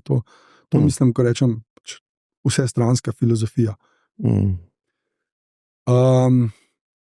In tukaj, se pravi v tem času, ta druga polovica 5. stoletja, tukaj pa Atene postanejo, lahko bi rekel, center antičnega sveta. Vsi, ki kaj pomenijo, pridejo sem. se dramatika doseže svoj vrhunec, poezija doseže svoj vrhunec, ne? Filozofija doseže svoj vrhunec, zgodovino, pisanje, arhitektura in tako naprej. To 5. stoletje je pravi pravcati zgodovinski čudež. Zakaj pa Sokrat, a kaj vemo, zakaj ni nič zapisal? Zakaj ni pisal ali pa nimamo teh virov? Sej ne vemo, da ni pisal. Ne vemo, da ni pisal. Nič ni ostalo hranjeno od tistega, kar je morebiti napisal. Zato to je kar dost važno. Mi ne vemo, a je ali ni pisal. Vsekakor je bil pismen. Ker če natančno beremo spomine 2 njegovih učencev, Platona in Ksenofonta, jasno iz njunih del razberemo, da je še, ko je bil v svoji ječi, v celici, da je na tla pisal matematične izračune, da se je tako zabaval, da se je tako kratkočasil s svojimi učenci, ki so prihajali zanimivo v odprto celico, iz tega Sokrat kar ni hotel pobegniti. Zakaj so ga obsodili? Kaj je v bistvu naredil? Zaradi politične kontroverznosti v resnici. Zdaj se spominjam ene nadrealistične debate nekoč, ko me je nekdo prepričeval, da so Sokrata ubili Perzijci, kar je popoln larifari. Če da bil on trn v peti nekim Perzijcem. Ali pa je itak debata zavila v ene čudne obračunavanja med komunajzerji pa ne vem kom. Ja, klasika. Sokrat je bil zdaj čistko sam zelo na kratko, se pravi, piše se leto 400, in Atene so se ravno kar osvobodile enega zelo kratkotrajnega, pa vendar divjaškega oligarhičnega režima, ki jim je bil vsiljen potem, ko so bile poražene v tako imenovani Peloponeški vojni. Dolgotrajni vojni, trajala je skoraj 30 let, bila je neverjetno izčrpljujoča in uničujoča. Grčijo je za pol stoletja verjetno potisnila nazaj v preteklost v ekonomskem smislu, pa še kako drugače. To je bil pravzaprav začetek konca te veličine polis. A to je bila vojna med Šparto pa Atenami? In zaveznicami. Zakaj pa so se kregali? Je nekdo hotel prevladati ali združiti vse to? Torej, definitivno so Atene in Šparta sta 2 hegemona. Zdaj, predzgodovina te Peloponeške vojne je zelo dolga. Lahko bi rekli, da sega skoraj celo stoletje, vsekakor pa več kot pol stoletja dlje v preteklost.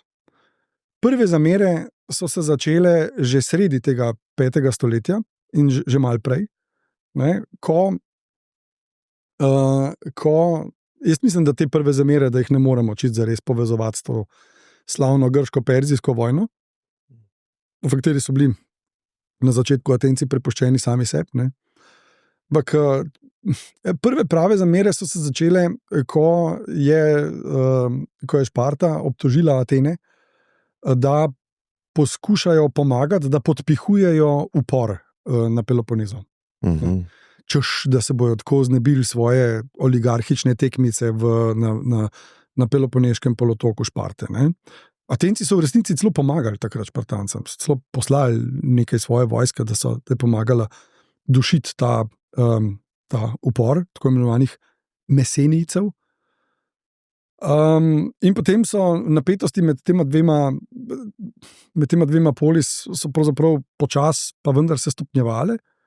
Do začetka te Peloponeške vojne bi lahko rekla, je bilo obdobje neke detante, nekega miru, ki so ga celo skušali formalizirati, če se ne motim, 445. Zadeva je popolnoma propadla, ko so Atene prišle v spor z nekaterimi lokalnimi polis, tukaj imamo v mislih zlasti Megaro, potem Korint, ki pa sodijo v vplivno sfero Šparte, hočem reči politično vplivno sfero Šparte, in to je bil povod za to vojno. Pol se pa v bistvu, tako kot v vsaki taki dolgotrajni vojni, se je vmes, po mojem, čist kratko malo pozabili, zakaj pravzaprav se vojskujejo. Vmes se je zgodila tudi ena resnično nesrečna epizoda, ko so Atene poskušale svoj vpliv širiti v zahodno Sredozemlje, na Sicilijo. In enostavno so se potem preveč izčrpale.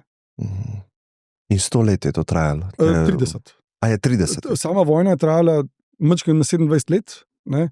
In končala se je s totalnim porazom Aten, leta 404. Kaj je to pomenilo? Ne? To pomenilo, da so se morali odpovedati vsem svojim čezmorskim ozemeljskim pridobitvam, vsem svojim kolonijam, razen 3, če se ne motim.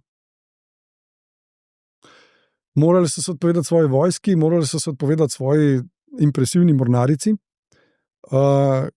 in predvsem so morali pristati na izjemno ponižujoč pogoj, to pa je, da je na Akropoli, se pravi tam, kjer je Panteon, da je bila tam za stalno nastanjena špartanska vojaška posadka, kot neka policijska enota. Za šalo, naj povem, da ko sem bil v Atenah, na tisti Akropoli, kar je bilo zame res neverjetno doživetje, ta Akropola, res to je. To je bilo skoraj religiozno doživetje, da to vidiš, to je Akropola. Še bolj impresivno kot sam Panteon in tako naprej. In potem sem šel peš dol z družino in ob vznožju vidim hoplita, tega grškega oboroženca, oklep, ščit, čelada in tako naprej. In na ščitu ta bajeslovna črka L, lambda, ki ne bi bila pravzaprav znak za Šparto. Zdaj rekel, evo, spet je Šparta okupirala Atene. No, ampak v glavnem. In ta režim je uspel vztrajati dobro leto. Leto kasneje so se Atenci izpod tega režima osvobodili in ponovno vzpostavili demokracijo. Ta demokracija pa je bila prestrašena. In je videla sovražnike po vseh sencah. Skoraj bi lahko rekel, da se je en teror, to je bil ta oligarhičen teror, so Atene zamenjali za drug, za neko drugo strahovlado, oziroma za vlado strahu, ki je sicer bila demokratična, ampak je tudi lahko bila represivna. In Sokrat je postal žrtev tega strahu. Ker kaj je bila Sokratova, kaj je bila poanta njegovega teženja v narekovajih? Da je zelo poenostavljeno, da je spraševal ljudi, oziroma da je postavil tezo, da je državo treba znati upravljati. Da je to resen biznis. In je prišel recimo do mizarja in je rekel, a ti znaš postaviti dobro definicijo mize? In mizar rekel, ja, normalno, sem mizar, sem jih že 100 naredil, 1000. Rekel, in kaj je miza? Ja, miza je ravna ploska, pravokotna na 4 nogah. Rekel Sokrat, kaj pa če je na 3 nogah, a pol ni več miza? Kaj pa če je na 1 nogi? Kaj pa če je okrogla? A pol ni več miza? Kaj pa če sedim gor na mest jem? In z različnimi profesionalci na neki način je prišel do ugotovitve, da se pravzaprav ne vejo čisto dobro, kaj je to, kar delajo. Rekel, kako boš pa ti šel na skupščino in boš dvignil roko za zakon, če nimaš pojma o zakonodajnem postopku. Če nimaš pojma, kaj lahko ta zakon, kaj ta zakon spremeni. S spominom recimo prej sem rekel, na neverjetno ponesrečeno zgodovinsko epizodo, ki jo imenujemo Sicilska ekspedicija, ko so Atenci sami potrdili leta 415. Totalno zgrešeno odločitev. Podprli so jo na skupščini. Da pejmo mi zdaj, dajmo postrgati vse svoje zaloge, dajmo poslati 100 ladij, 100 ali celo 115, ne vem, tam okrog 100 ladij na Sicilijo, to je mornarica, to je vojska, to je bil cvet grškega strateškega znanja, so jih poslali na Sicilijo, kjer so bili pogubljeni, vsi do zadnjega. Atene so ostale praktično brez vojske in brez mornarice. So jo mukoma potem morali obnoviti. Ampak ljudem se je v nekem trenutku to zdela dobra ideja. Zakaj? Zato, ker jih je nek politik, poznamo ga tudi po imenu, Alkibijad, jih je znal prepričati, da je to dobra ideja. In Sokrat je rekel, to niso dobre ideje, to so katastrofalne ideje. Ne? Kako boš pa ti, ki ne veš niti, kaj je miza, čeprav delaš mize, pa znam presoditi, da je nek zakon dobra stvar. Problem je, da je bilo to prepoznano kot neko podtalno, protidemokratično delovanje. Ne? Ta se pa spogleduje z oligarhičnimi idejami. In obtožnica, ki jo je Sokrat točko za točko dobro pobil, se je nanašala na to, da prevrača, da deluje proti državnim institucijam, da celo ne priznava državnih bogov in tako naprej. In obsodili so ga na smrt. Obsodili so ga na smrt v pravnem postopku, kjer ga je dejansko na smrt obsodila, danes bi rekli, jury of peers, se pravi porota sodržavljanov. Zdaj, tukaj pa pridemo do ene strašljive razsežnosti. Največjega intelektualca svoje dobe so na smrt obsodili, mislim, da je bilo v procesu 501 porotnik ljudi, ki dejansko niso prepoznali resnosti tega trenutka. Mislim, resnosti tega trenutka.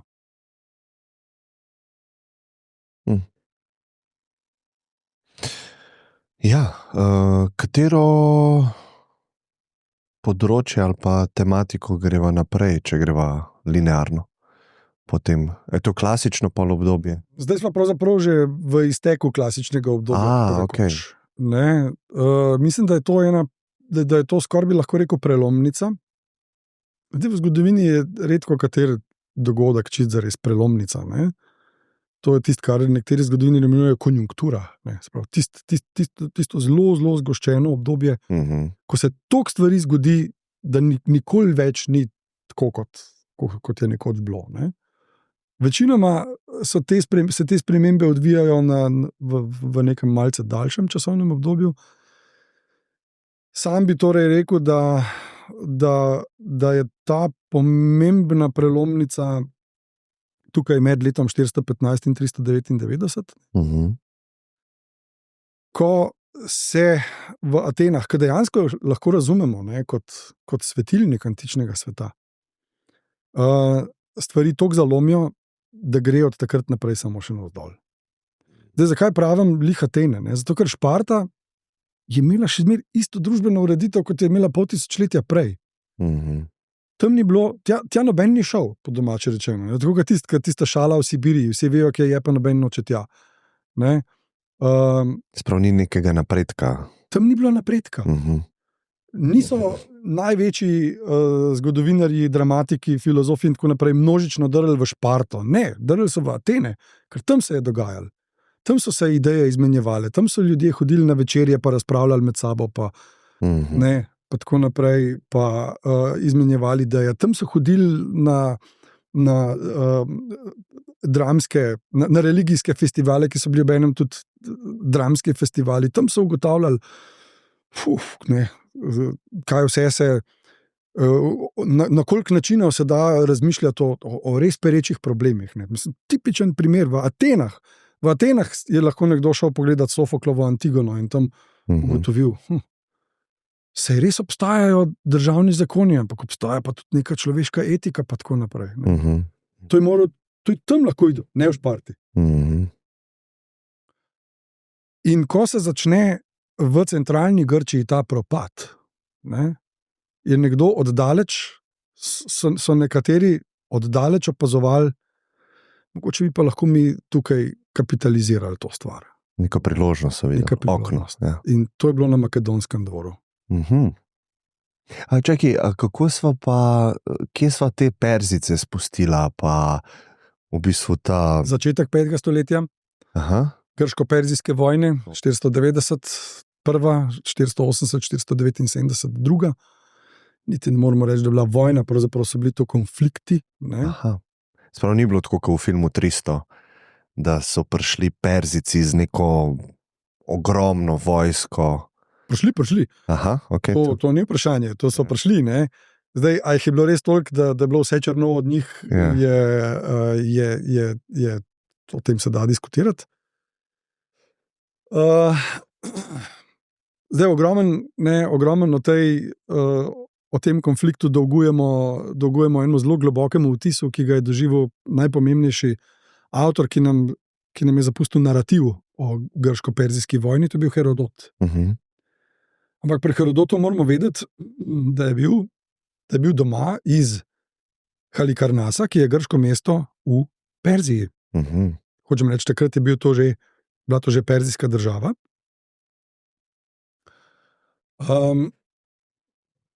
In seveda Herodot je bil pod globokim vtisom tega, kako je perzijska država zatrla protitiranski upor v njegovem rodnem Halikarnasu.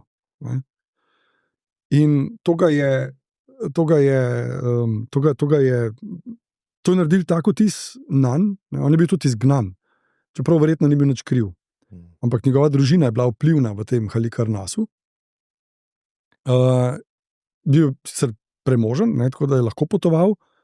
No, in med temi potovanji, ki so ga vodila verjetno od današnje Južne Rusije na severu do Egipta na jugu, pa tudi verjetno po Perziji in tako naprej, ta potovanja so ga pripeljala tudi v Atene.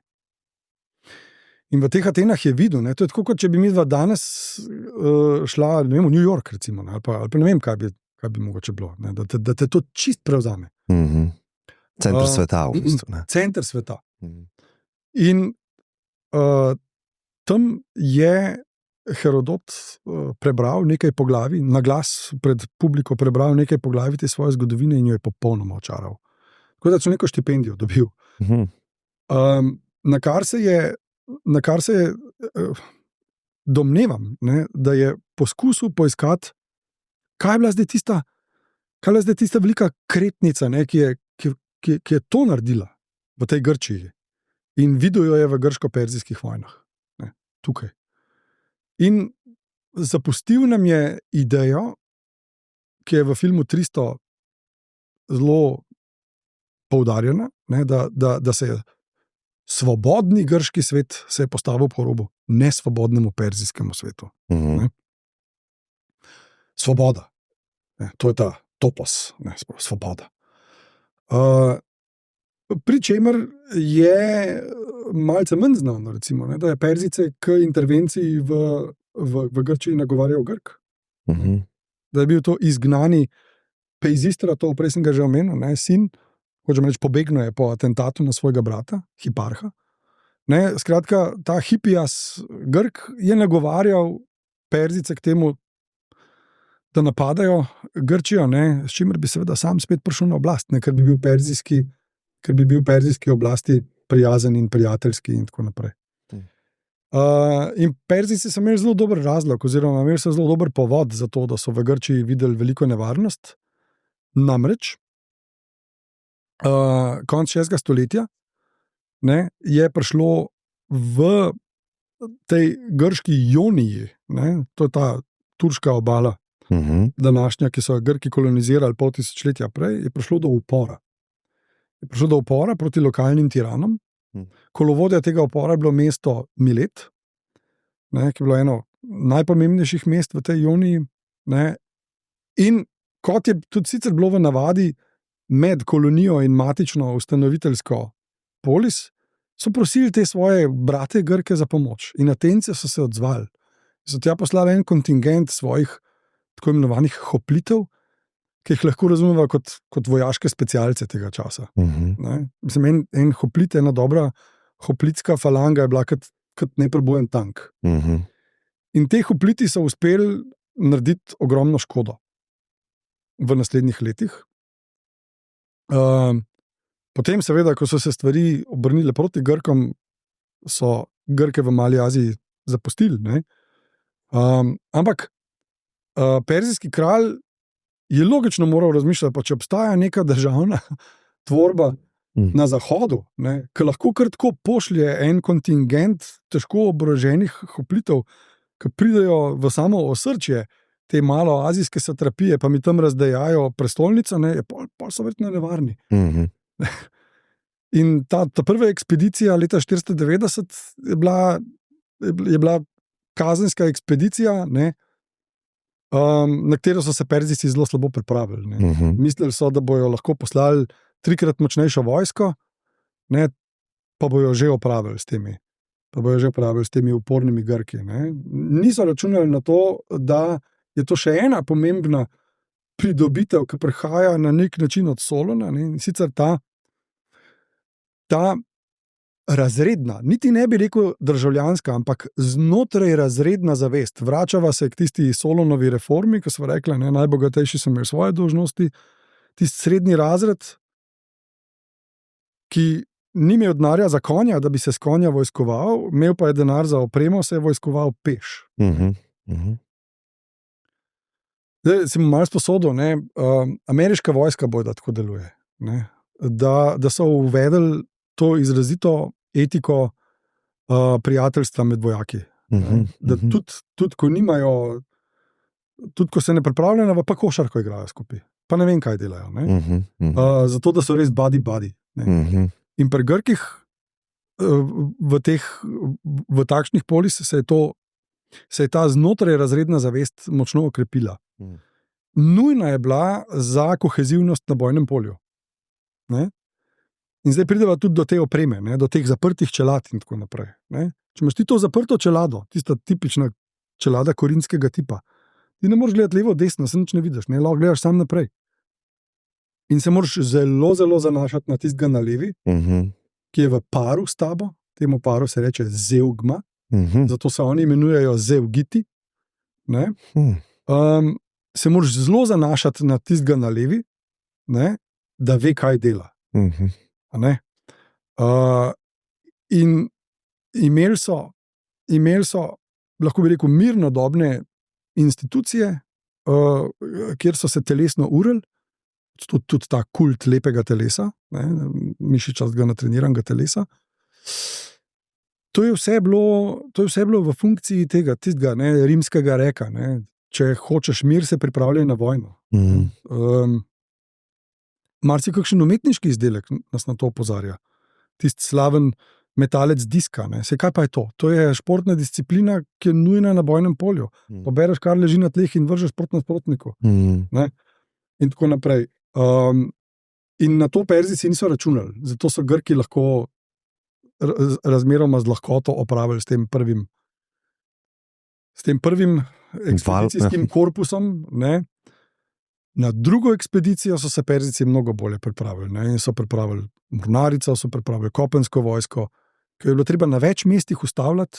Koliko je bila to velika vojska, recimo? Zdaj, če verjamemo Herodotu, je bila naravno storjaška. Je šlo v več 100,000. A res? Ja. Zdaj, tista prvi spopad na Maratonskem polju je bilo verjetno nekje 10,000 Grkov proti 30,000 Perzicam. Kar se sliši ogromno, ampak na bojnem polju se to hitro porazgubi, bi skoraj lahko rekel. V drugo naj bi, zdaj realne ocene, zdaj Herodot malo namiguje, da je šlo celo tja proti 400,000 Perzicov.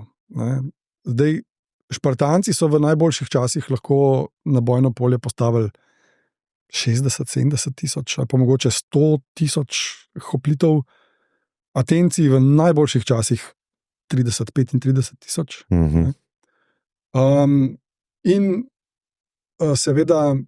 In seveda proti taki orjaški vojski se je ta grška vojska težko zoperstavila. Zato so tudi izbrali, se pravi tiste Termopile, so izbrali kot strateško dobro ubranljivo točko, ker je ožina. Tam se je ozko grlo in tam se ne more ta bojna moč orjaške formacije ne more polno razviti. Ja.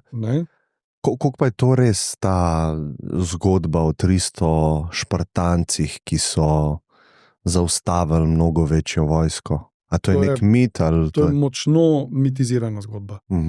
Zakaj pa je prišlo do nje, ali kako je to sploh? Pač ne. To so zgodbe za... Spomin je nagnjen k temu, da zgodovino pretvarja v legende. Legende so super, so koristne. Ne? Navdihujejo nas k temu, da poskušamo tudi sami narediti kaj velikega, ne? Ampak prvo, kar je, njih bilo samo 300. Ne? Ampak jih je bilo krepko čez 1000. Drugo, kar je, niso bili samo špartanci, ampak so bili tudi zavezniški oddelki. Tretje, kar je, ti zavezniški oddelki so hoteli do konca vztrajati, ampak je Leonidas, ki ni bil tako mlad, lep in postaven, kot ga prikazuje film, ampak je bil že v letih, je precenil, je pa zelo dober taktično precenil, da nima smisla, da vsi tam ostanejo, ne, ampak je omogočil taktičen umik. V teh akcijah so pa Grki sodelovali kar na dobro koordiniran način. Ne? In ja, zadnji naval je seveda bil, ne, da je samo še peščica Spartancev ostala na bojnem polju. Ne, ampak do zadnjega so pa tudi zavezniki vztrajali. Dokler jih ni Leonidas odslovil, ker je vedel, da pa če stvar izgubljena, da so obkoljeni. Ker jih je tisti slavni Efialt izdal, pokazal neko pot okrog. Da bo pravic povedano, moram povedati, da še nikoli nisem bil v Termopilah. Tako da upam, da bo to moj naslednji izlet v Grčijo, da si bom to lahko ogledal v živo. Ja. Se pravi, prav to pečino, ožino. Prav to ožino, ja. Ja, zanimivo. Aleksander Veliki, kaj lahko njemu poveva pa Makedoncih? Kot sem prej rekel, Makedonci so v času Peloponeške vojne so se dobro držali ob strani, niso se pustili potegniti v ta konflikt. In to je bil čas, ko se je Makedonija začela pospešeno razvijati. Pak največji prenovitelj Makedonije je bil pa Aleksandrov oče, Filip II. Makedonski. Spet lahko švrkneva s pogledom tudi popularno kulturo, film, kjer je bil čist narobe prikazan. Za meni je igralec, ki ga je upodobil, sicer simpatičen, ta Val Kilmer, mislim, da ga je igral, pa ga je čist narobe upodobil.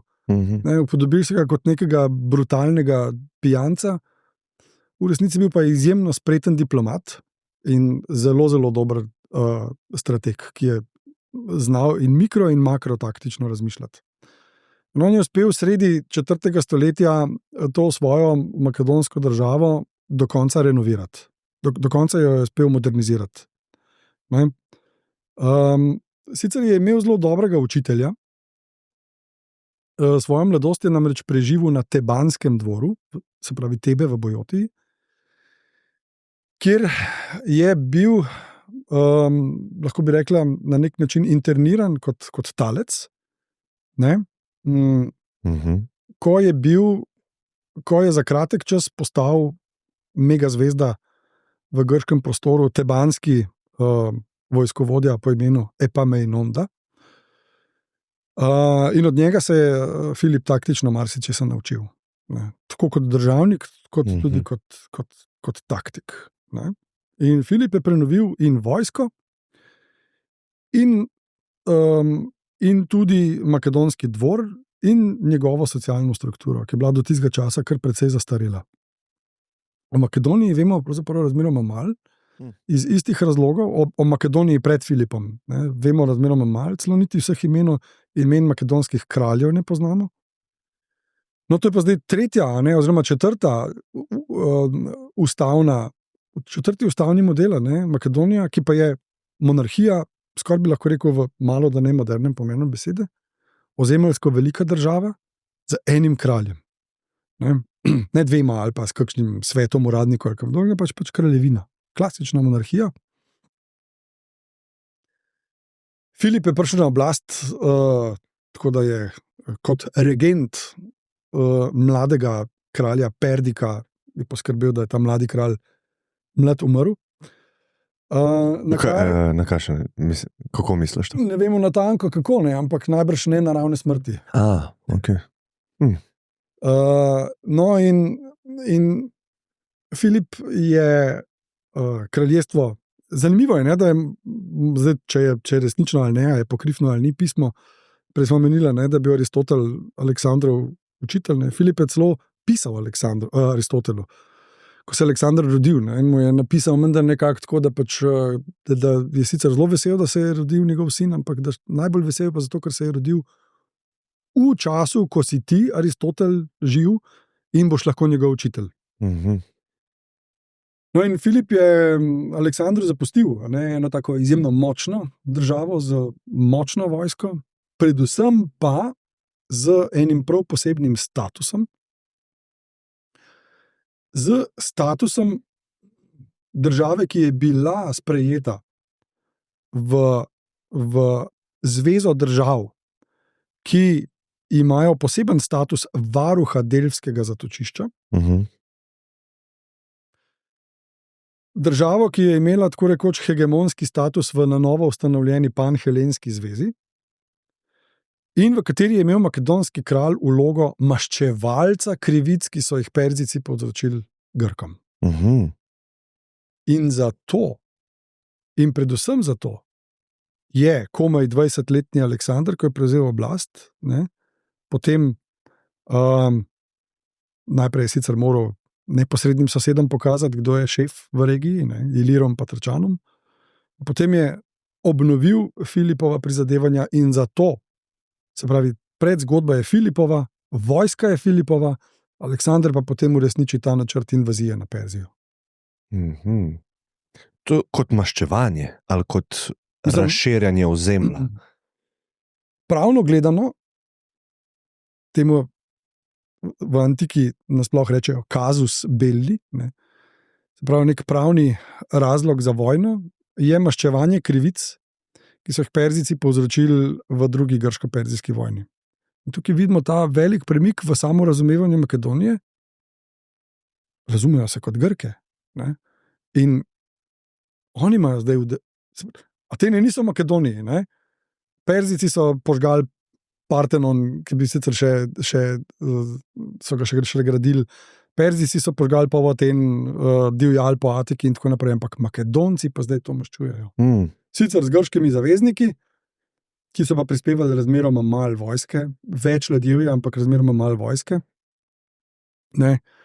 Lahko bi rekel 4/5 ali pa celo 5/6 vse vojske makedonske.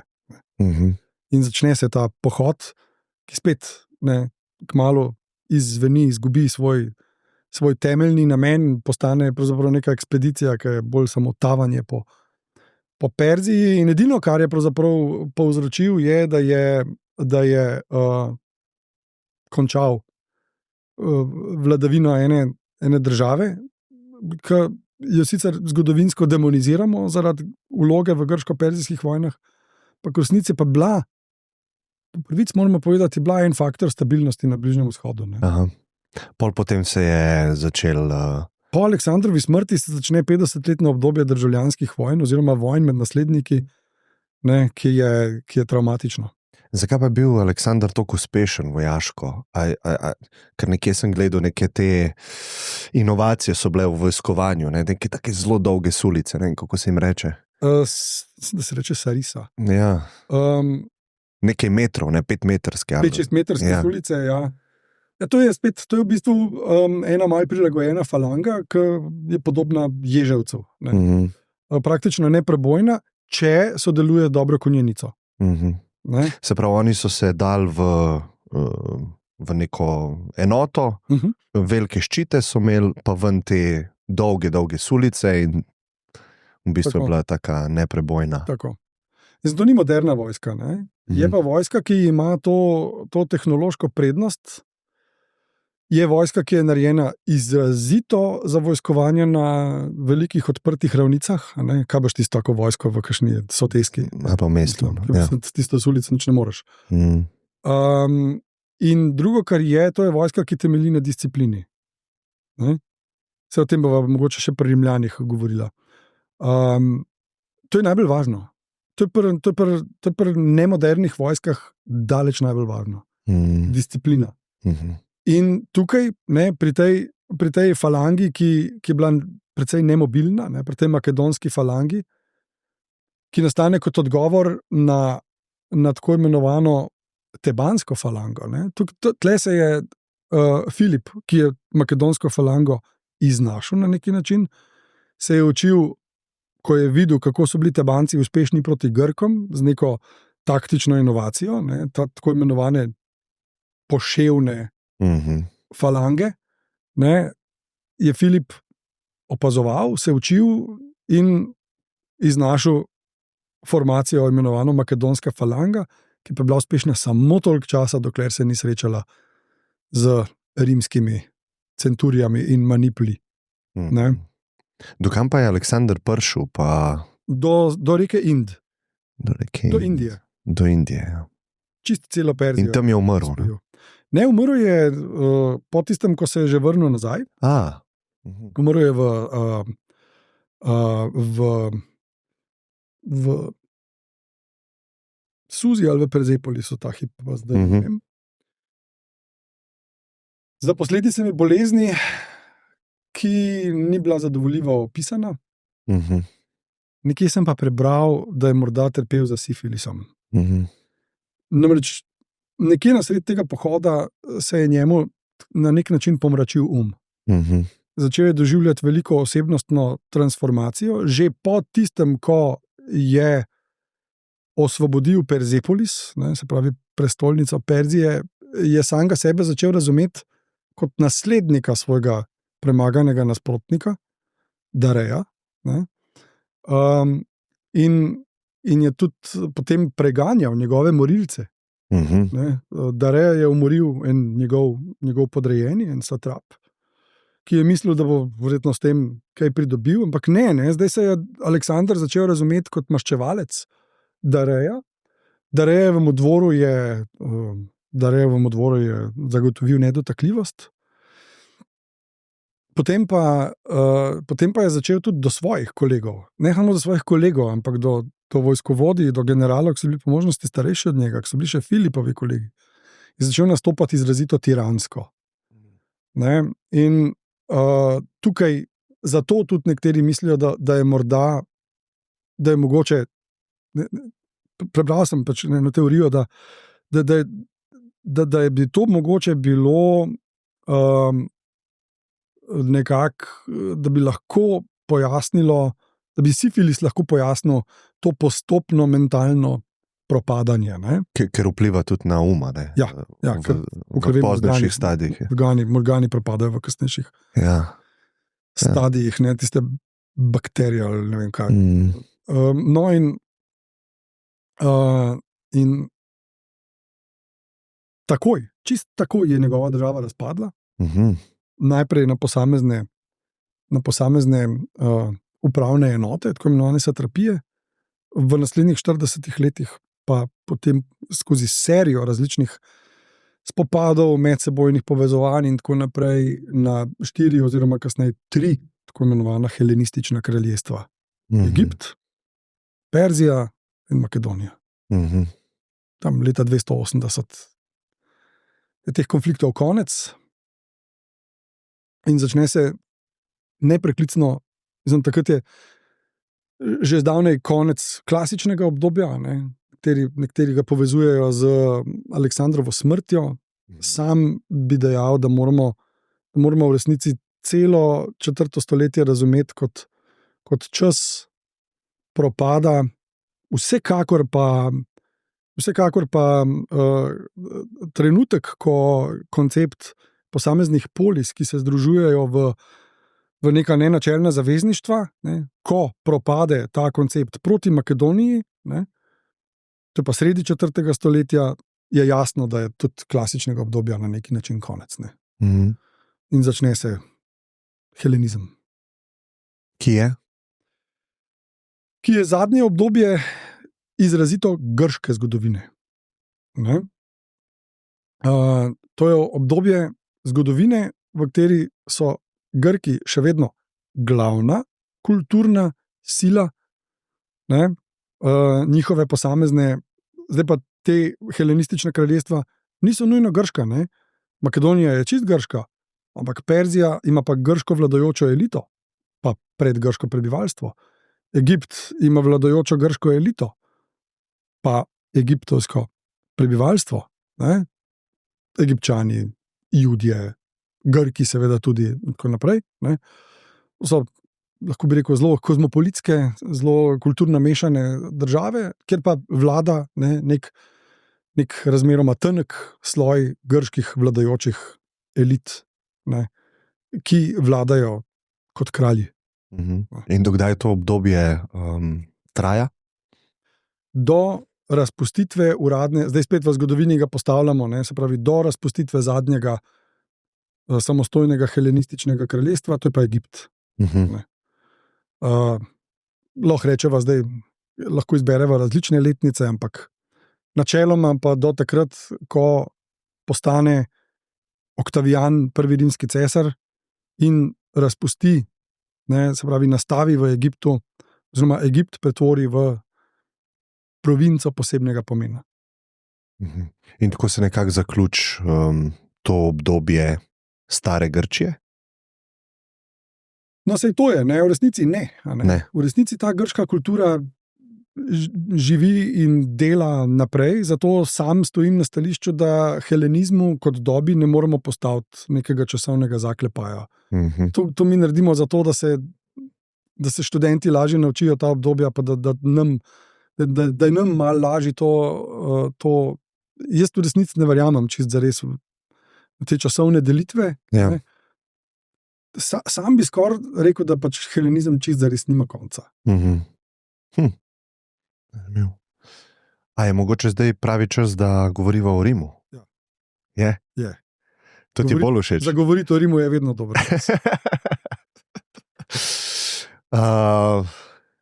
Mogoče mit o ustanovitvi. Romul, Rem, ne vem, lahko tukaj začneva. Lahko. Lažen, če ti predlagaš kako drugače. Ne, to je dober mit. Realnega. To je dober mit, o katerem spet vem manj, kot bi si želel. Ta mit je tudi pravzaprav en poskus racionalizacije neke zgodovine, ki jo mi lahko poznamo danes samo po arheoloških sledeh. Zdaj, zgodovina Rima je v tem smislu zelo specifična, ne?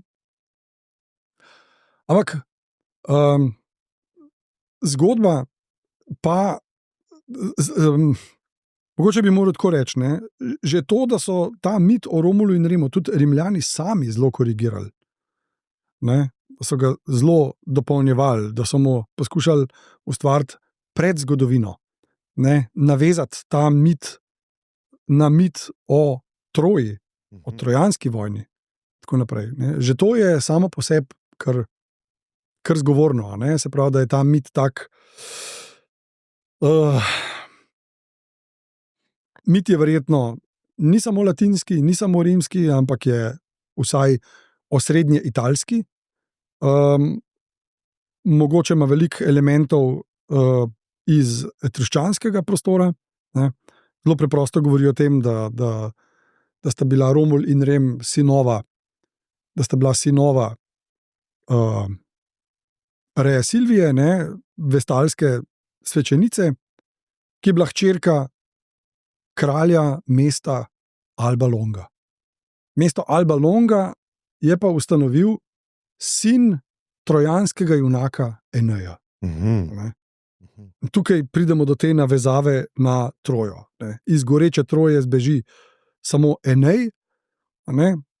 Tava po Sredozemlju, ima eno svojo odisejado, ne. Pride slej ko prej v Italijo in tam njegov sin po imenu Ascanius, oziroma z latinskim imenom Jul, ustanovi to kraljestvo Alba Longa. Ne. Potem nič koliko generacij kasneje vlada Numitor, ki ga njegov brat vrže v ječo, uzurpira oblast in poskrbi za to, da njegova hčerka ne bi rodila potomcev maščevalcev. Zato jo vtakne med device, med svečenice, ki so morale biti device. Torej, so Rimljani zelo tako cenili grško civilizacijo, pa so nekako videli sebe kot neke spiritualne naslednike Zelo. tega. V različnih obdobjih različno sicer. Mm. Se pravi, lahko bi rekel, starejša generacija Rimljanov, tja do recimo vključno z, kaj pa vem, republikanskimi državniki, kot je bil Katon starejši. Se pravi, tam še tja do konca 3. stoletja, dajva reči, tja do leta 200 plus minus 10 let, so se Rimljani sicer Pred našim štetjem. Vse je pred našim štetjem zaenkrat. So Rimljani na Grke lahko gledali tudi zelo posmehljivo. Zelo kot tiste pač pomehkužene vzhodnjake. Zato, ker so močno cenili ta kult moškosti in kreposti prednikov, ki so bili v glavnem ruralno prebivalstvo. In tako naprej. Grki so pa seveda v tem času pretežno živeli v urbanih središčih, zlasti v južni Italiji. So bila pomembna mesta, kot so bile današnji Neapolj, antični Neapolis, Sirakuze na Siciliji in tako naprej. Tam je bila doma omika znanost, kultura. In recimo en dober primer bi dal, da je rimski državnik in filozof Seneca še celo, zdaj pa že v 1. stoletju po Kristusu, po 1. stoletju našega štetja, v enem pismu piše, da kaj pa je zdaj to, imamo neke razkošne vile, pa ogrevane bazene, pa ne vem kaj, medtem ko naši predniki so pa živeli tako, na tak veliko bolj preprost, zdrav, kmečki način. Saj so tudi imeli kadi z vodo, ampak nič hudega, če so se že 5-krat v njej okopali, to jih sploh nič ni motilo, so bili utrjeni. Taki surovo življenje bolj, ne? Bolj surovo življenje, bolj tako možato, bolj tako. Vprašanje, koliko je iskren v tem pismu. Ampak prav, vsekakor lahko gledamo na to rimsko civilizacijo Visoke republike, kot na bolj surovo, bolj resno, bolj možato, ampak v tem bolj grobem pomenu besede.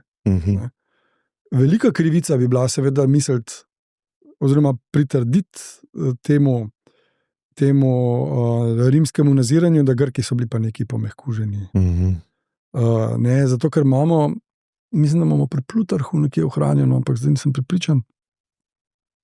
Imamo skratka ohranjeno pričevanje, da je tudi po tistem, ko so Grki ostali brez samostojnosti, ko so že praktično bili rimska kolonija in tako naprej, da v neki bitki neki grški vojskovodja, ko je videl, da je bilo vse izgubljeno, je rekel, kako lep dan za smrt. In je možato šel v boj in se žrtvoval. In tako naprej, skratka, namest sramotnega poraza je izbral častno smrt, celo z besedami. Kako lep dan za smrt. Tako da Rim seveda razume sebe kot naslednika Grčije in kasneje, prej sem omenil Katona, že v njegovem času pa se nekateri Rimljani začnejo izrazito navduševati nad grško kulturo. In imajo tako imenovane filhelenske krožke, se pravi krožke, kjer negujejo ljubezen do grške kulture, do grških znanstvenih in literarnih dosežkov in tako naprej. A lahko ta mit o Romulu pa Remu poveva v bistvu, o čem govori? Torej, Numitor, kralj Albe Longe, je imel hčer Rejo Silvijo, njegov brat Amuli pa ga strmoglavi s prestola in ga vrže v ječo, vsaj ubil ga ni. Rejo Silvijo vtakne med svečenice, ki so morale ostati vse življenje device, in misleč, da si je s tem zagotovil, da ne bo moških potomcev, je bil dovolj brezskrben, vendar pa se je Reji Silviji približal nihče drug kot bog Mars. Zdaj lahko da ste kakšno neumnost povedal. Vsaj jaz imam tam tako v spominu. Ja, se mi zdi, jaz tudi. Se je približal bog Mars, ne, in bogovi so izjemno inventivni pri tem, kako se kakšnim deklicam približajo. Ne. Bog vojne? Bog vojne, čeprav v resnici je Mars ni tako krvoločen kot grški Ares, ne, je tudi bog poljedelstva, je veliko bolj, kako ne rečem, human bog. In se je približal in lahko si mislil, kaj sledi. In iz te združitve se rodita Romul in Rem. Amulius naroči nekemu sužnju, naj jo odnese. Narava bo poskrbela svoje. Mimogrede, tukaj se skriva en kulturno-zgodovinski drobec, ne, da seveda med antičnimi, zlasti pa Rimljani, ni bilo nič strašno nenavadnega, nezaželenega otroka izpostaviti. Če ga je kdo vzel, super, če ne, pa je umrl žalostne smrti. In tudi njiju so tako izpostavili. Našla ju je volkulja, ki ju je rešila pred smrtjo s tem, da ju je podojila. Potem pa so ta dečka, ne, ki zdaj v sebi združujeta nekaj živalskega, nekaj božjega in nekaj kraljevskega, ne, našli, to je pa zadnji pomemben element, ne, antropološki, pastirji.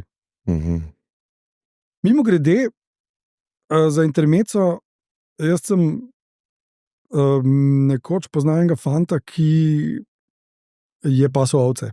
In je tudi molzel ovce. In koze. Ta fant je imel tako silovito močan stisk roke in je povedal, veš, to je pa zaradi molže. Ja, ovco ali pa kozo pomolst je za ta del rok zelo naporno in pastirji so sloveli kot neverjetno močni in tudi zelo pogumni posamezniki, ker so morali črede braniti pred zvermi. In ta element, po mojem, niti slučajno ni nepomemben v tem mitu. Ne? Ker vsi ti 4 elementi, to božje, kraljevsko, živalsko in pastirsko, so pravi elementi junaštva. Zato sta zrasla v visoka, močna junaka. Ne. Ni moglo biti drugače, kot da sta junaka. In ko sta se ovedla svojega porekla, sledi še en element, ki je prisoten tudi v različnih grških mitih, naprimer mit o Oidipu in njegovih sinovih in tako naprej, ne, da sta hotela vzeti nazaj, kar je njunega. Telo mesto Alba Longa, kjer pa potem nista zavladala, ampak sta vrnila oblast svojemu dedu Numitorju. Potem pa sta postala sama svoje sreče kovača in šla ustanoviti svoje mesto, Rim. Kako zelo globok in v marsičem psihološko pretanjen je ta mit, ki nam odstira Rimljane kot eno duhovno ljudstvo, je pa ta zadnji zasuk, da Romul ubije Rema v spopadu za Rim. Oni niso črtali tega elementa, ne, spet dost strukturno mitološkega, ne, iz te zgodbe, ampak so ga ohranili, ne, in so rekli, naše mesto je ustanovljeno na krvnem deliktu, ne, na fratricidu, na bratomoru. Ne. Kje vse imamo ta bratomor? Ta bratomor je izpričan v biblični zgodbi. Ta bratomor je izpričan v enem od pomembnejših grških mitov o Oidipovih otrocih, Polinek in Eteokles. In izpričan je v zgodbi o Romulu in Remu. Zato je bilo Rimu prerokovano, ne, čeprav velja za večno mesto in upajmo, da bo res večno mesto, da bo nekoč moralo propasti. To se pravi, Rimljani so se zavedali tega, da pač nič ni večno. Nič ni večno. Tudi njihova oblast, tudi njihova moč je na nek način obsojena na propad, ker je pod samimi koreninami te naše kulture leži greh. Hud greh, krvni delikt. Zanimivo. Kakva pa je dejanska zgodba o ustanovitvi rimske civilizacije? Veliko manj vznemirljiva. Združitev iz različnih zaselkov na več rimskih gričih, med katerimi je neka ravnica, danes tega ne bi vedeli, ker so že antični Rimljani to ravnico ameliorirali. Res? Ja, ki je bila izrazito močvirnata, nezdrava, to je nezdravo okolje. Rim sploh ni dobro strateško pozicioniran, ni blizu morja. Ja. Tam ni nič časga, zaradi česar bi mesto samo po sebi moralo nastati. Je reka, ki pa ni neka velika prometnica, povezuje Rim sicer z morjem, ampak ni takšna prometnica, kot so mezopotamski veletokovi ali pa Nil ali kaj podobnega. In to ravnico je bilo treba ameliorirati. Ameliorirali so jo še v monarhični dobi, z izkopavanjem kloak in odvodnjavanjem in tako naprej. Različni zaselki po različnih teh gričih, Kapitol, Aventin, Palatin in tako naprej. Arheologija je to tukaj pravzaprav kar dobro razčistila, da je do združevanja teh zaselkov začelo prihajati že v 11. ali pa 10. stoletju. Da je Rim zelo, zelo dolgo pravzaprav bil pod močnim etruščanskim vplivom, celo protektoratom. Skratka, veliko manj vznemirljiva zgodba, kot pa je mitološka. In kdaj se prvič, recimo, kdaj sebi začnejo reči, mi smo Rimljani, mi smo zdaj neko ljudstvo, skupno?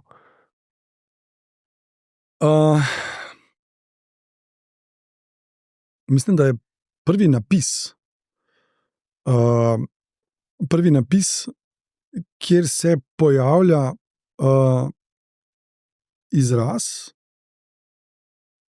da se pojavi razmeroma zgodaj, ampak zdaj nimam točno spominu, v katerem je to v 6. stoletju,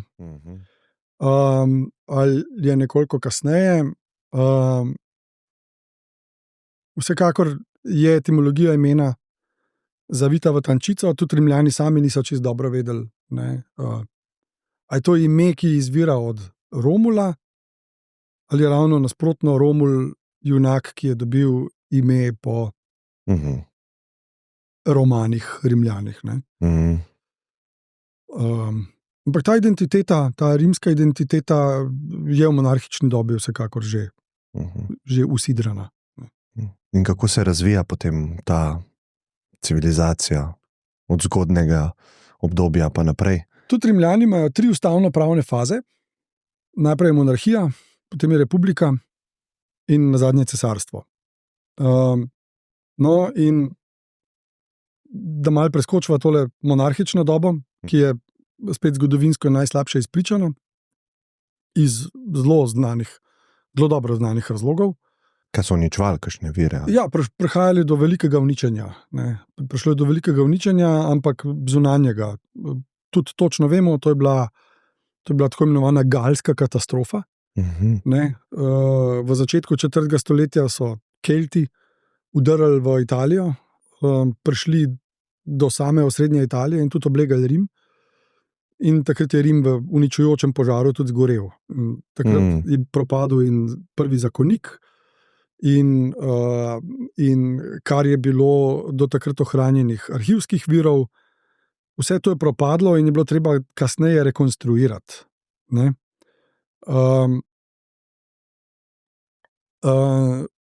Zelo dobro pa vemo, da je Rim leta 509 postal republika, ko so izgnali zadnjega kralja, ki je bil Etruščan, po imenu Tarquinii. So ga izgnali, historiografska tradicija mu je tudi nadela nadimek, da je bil ošaben, Tarquinii, ošabni. Vprašanje je res bil tako zelo ošaben, ampak ta velika zgodovinska cezura med monarhijo in aristokratsko republiko si je pač zaslužila to, da ga tako poimenujejo, tiranski kralj. Čeprav vemo, da se je ravno pod Tarquinijem vpliv Rima na sosednja ljudstva zelo povečal. Takrat Rim postane republika in potem zelo preprosto rečeno, da dolgo zgodbo nekoliko skrajša, v naslednji 2 stoletji se širi navzven, nekoliko proti severu, nekoliko jugu, polagoma. Vse po polotoku, ne? Po celotnem polotoku se širi praktično do konca 4. stoletja. Ne. Pri tem trči na različne ovire. Neposredni sosedje so ljudstva, kot so latinska ljudstva, oziroma lingvistično sorodna ljudstva, kot so Sabinci, potem razna oskiška ljudstva, umbrijska ljudstva in tako naprej. Nekoliko južneje Samniti, s katerimi vojskujejo pol stoletja trajajoče rimsko-samnitske vojne. Ne?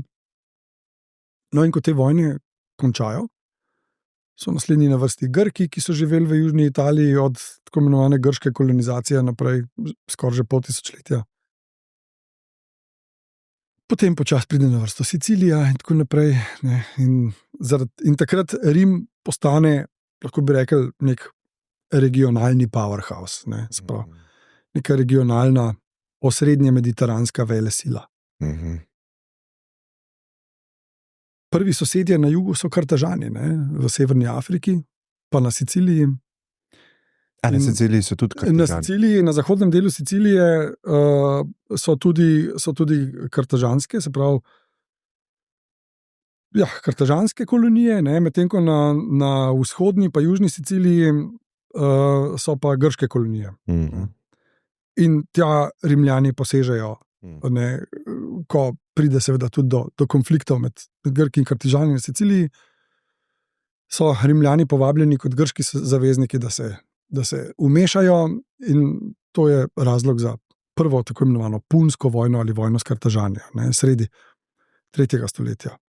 Na Siciliji? Ali ta konflikt? No, ampak zanimivo pa je, da predtem, preden pa Rimljani se vmešajo na ta konflikt na Siciliji in začnejo prvo vojno s Kartažani, pa trčijo na nekatere grške kolonije v južni Italiji, konkretno Tarent, ki pa niso tako zelo navdušeni nad svojimi agresivnimi rimskimi sosedi in pokličejo na pomoč Grke.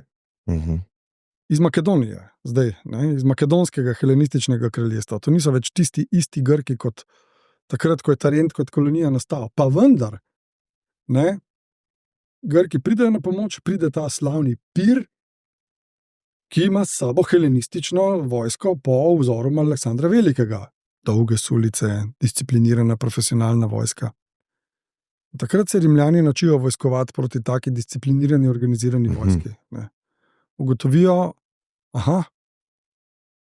ta klasičen hoplitski način vojskovanja ne bo funkcioniral, mi moramo spremeniti taktiko in verjetno ravno nekako v tem času Rimljani zelo predrugačijo svojo vojsko. To postane zelo mobilna vojska, ne vojskuje se več nujno v tesnih formacijah, ampak so to manjše formacije, ki so tudi rodovno razdeljene na najlažje oborožene, tiste, ki na hitro, ki malo provocirajo sovražnika, niso težko oboroženi, nimajo težkega ščita, pa veliko orožja, da lahko hitro skočijo v boj, pa ven mečajo kamne, lučajo prače in tako naprej. Potem pride prva linija, ki je organizirana v manjše oddelke, in ta prva linija, zdaj pa smo tukaj pri tej tehnologiji, oni pa ugotovijo,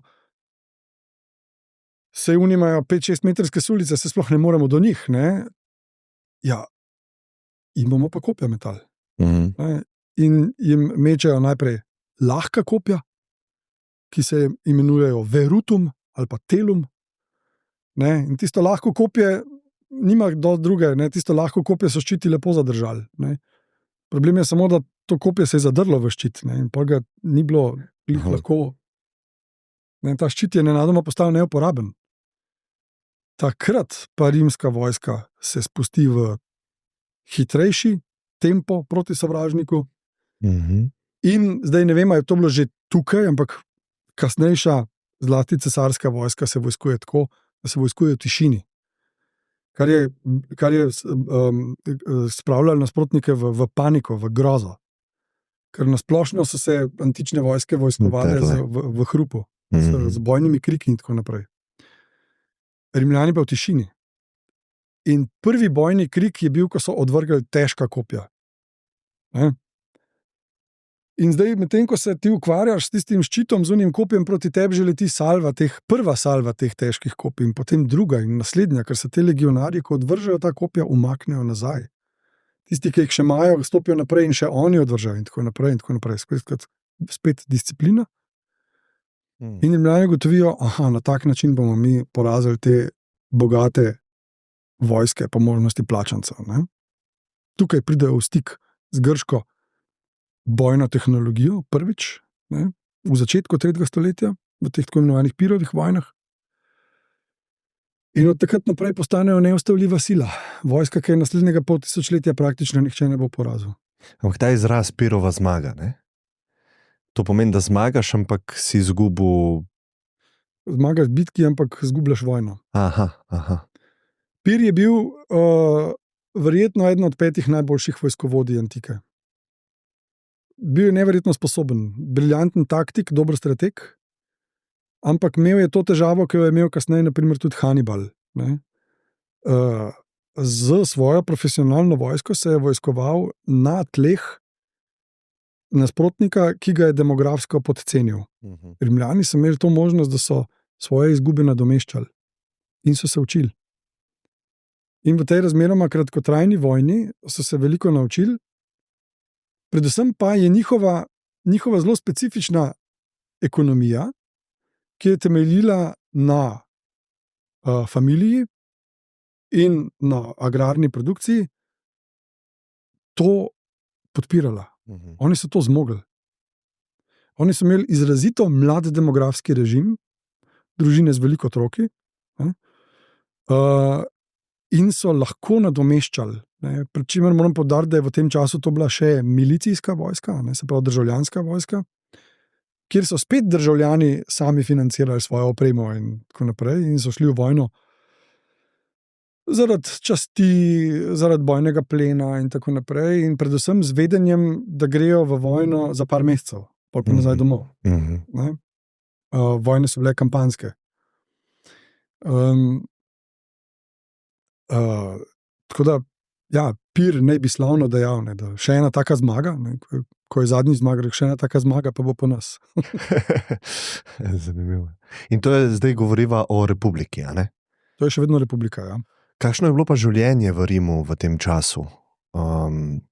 Ker vem, da so ogromno nekih inovacij delali, ne vem, lahko poveva o kanalizaciji, vodovodu, spajih, oziroma teh kopelih rimskih, a ne? Ja. Zdaj, če rečeva v tem času, moramo vedeti, da vsega tega, kar sva kar naštela, ni bilo v tem času. Velike terme pa tako naprej pridejo kasneje. Velike terme, ne? Večina jih poznamo iz cesarskega obdobja, ne? Recimo Domicijanove terme, Karakalove terme, tako naprej. Sej ne, da prej tega ni bilo, ampak je bilo vse v veliko manjšem obsegu. Definitivno Rimljani to, čemu rečemo bivalna kultura, ne, dvignejo na čist nov nivo. Veliko teh inovacij, ki sva jih kar naštela, pravzaprav niti ni njihovih inovacij, malce tega so se naučili od Etruščanov, recimo razni arhitekturni elementi. Nekatere stvari so pa če ne že iznašli, pa vsaj izpopolnili do te mere, da niti v kasnejših dobah nismo mogli tega preseči. Ena takšna stvar je na primer cement. V gradbeništvu je cement to, kar je v družbenem razvoju pisava. Pri čemer je to bil poseben cement, v katerem ima svojo vlogo tako imenovano negašeno apno. Zato še danes gradbeniki ugotavljajo, da je to cement, ki samega sebe zdravi. Zato te stavbe še vedno stojijo. Negašeno apno se v stiku z vodo aktivira. in če nastane razpoka, pride voda, se njega še ena apna aktivira. Zdaj to ni, da podre stavbo, pa bo potem po nekem dežju zrasla nazaj. Ne, ampak te mini razpoke se pa same zacelijo. Ne? No, in to, drugo, kar je ceste. Ne? Rimske ceste, ravne, dolge, kakovostno tlakovane. Takšne, da so lahko zdržale celo stoletje. Ne? Kaj to omogoča? To omogoča hipermobilnost. Ne? Se pravi, rimski imperij. In dejansko mislim, da moramo že v času republike, že v začetku 3. stoletja govoriti o rimskem imperiju. Ne? Rimski imperij, ker ima elemente imperija, je hipermobilen. Ne? Ceste mu to omogočajo. Ne? Tako imenovana Apijska cesta poveže sever Italije z jugom, Rim poveže z Kalabrijo, ne? In tako naprej. To je ožilje teh cest, ne? Ki Italijo ekstremno dobro povežejo. Ne? Ceste pomenijo prvič trgovino, demografsko mobilnost in vojaško mobilnost. Ne? Vojska lahko zelo hitro pride tja, kamor mora. In seveda zelo preprosto, ne? Urbana kultura. Ne? Zlasti po tistem, ko Rim pride v stik z grškimi kolonijami. Ne? To pa je že zelo zgodaj. To je že v 5. stoletju. Ne? Začnejo hitro ugotavljati, ti Grki marsikaj znajo, kar bo nam koristilo. Tukaj je pisava. Tukaj so ustavni modeli. Ne? A to prevzemajo, tako del pisave? To prevzemajo. Pa bogove, ne? To kar preslikajo? Niti ne, da preslikajo, ampak stari italski panteon zelo priličijo grškemu. Lahko bi rekla, ne, da že v republikanski dobi, v visoki republikanski dobi, je rimski panteon heleniziran. Ne. Rimski bogovi dobijo marsikatero lastnost grških, vendar ne vsi. Ne. Marsa sem že omenil. Ne postane ta, skoraj bi lahko rekel, banalen grški bog vojaškega mesarjanja, ampak pravzaprav ostane nek tak italski bog Mars, skrivnosten je, zakaj postane bog vojne, ne? Ker je bog poljedelcev, ne? Priporočajo se mu, prosijo ga za dobro žetev, tako naprej. Ne? V nekaterih najstarejših latinskih molitvah je prisoten Mars. Ne? In ker je hrbtenica rimske vojske rimski poljedelec, kmet, in to skozi vso zgodovino rimske vojske praktično. Tudi rimski vojaški teoretik Vegecij iz cesarske dobe nam pove, da je vojska veliko rajš novači iz kmečkega prebivalstva, kot pa iz mestnega, ker kmetje so torjeni, močni, vsem je dober, medtem ko oni razvajeni meščani se hitro začnejo puntati in tako naprej. Ne? To Vegecij čisto naravnost pove. Ne? Pa ni čudno, ne, da je torej ta bog postal tudi bog vojakov. Ne? In torej bog vojske in vojne. A je zdaj, a bi bilo primerno, da greva iz prehoda iz republike v cesarstvo, ali je bolj, da Hannibala pa vojne s tem? Hannibal je dober pokazatelj, ne, mogoče se je dobro tukaj malo pomoditi. Dober pokazatelj tega je, kako odporen sistem je Rimska republika zgradila. Rimska republika je marsikoga spravljala v zadrego, ker niso čisto dobro razumeli, kaj pravzaprav je, kakšen je to ustavni model. Je to demokracija? Ni čisto zares demokracija. Vsaj ne demokracija grškega tipa, ker ljudje ne grejo na trg pa dvigajo roke. Kako pa je bilo? Dober. Na nek način je predstavniški model. Ne? Kolikor ljudje imajo političnega vpliva, ga udejanjajo skozi tako imenovane zbore, ne? Ali z latinsko tujko komicije, ne? Ki so dveh vrst. So tako imenovani centuriatski komiciji, ne? Ali stotnijski zbori, ki nakazujejo na neko dost vojaško tudi naravo, in na tako imenovane tributske komicije ali okrožne komicije oziroma okrožne zbore. Prek teh zborov ljudje izražajo svojo politično voljo pri oddajanju glasov za predstavnike iz posameznih okrožij. Sicer pa je srce republike senat. Ne, za svojimi senatorji v različnih obdobjih je bilo različno, od najmanj 300 do 900 in več, 600 v povprečju. In ti senatorji so v dialogu z dvema, ne, tukaj zato grški zgodovinarji vidijo elemente Šparte, mogoče, ne, dva konzula, ne, tako kot sva špartanska kralja. Pa ni to, ker v začetku republike je bil en, ki se ne imenuje konzul, ampak se imenuje pretor. Potem so pa rekli, da mogoče rajš ne pretor, to zveni preveč elitno, ne, to je prvi, dajmo rajš konzul je, zdaj malo poenostavljam, konzul je tisti, ki svetuje, konsulo, ne. In ta dva konzula se tudi menjata, kar se pooblastil tiče, imata tudi različne naloge. En drug mu lahko dasta veto, lahko korigirata mnenja. Potem pa je vgrajenih v cel sistem še vrsta drugih varovalk, razpršitev oblasti na nek način. Ne? Kot naprimer, senatorji so aristokrati, konzuli so aristokrati.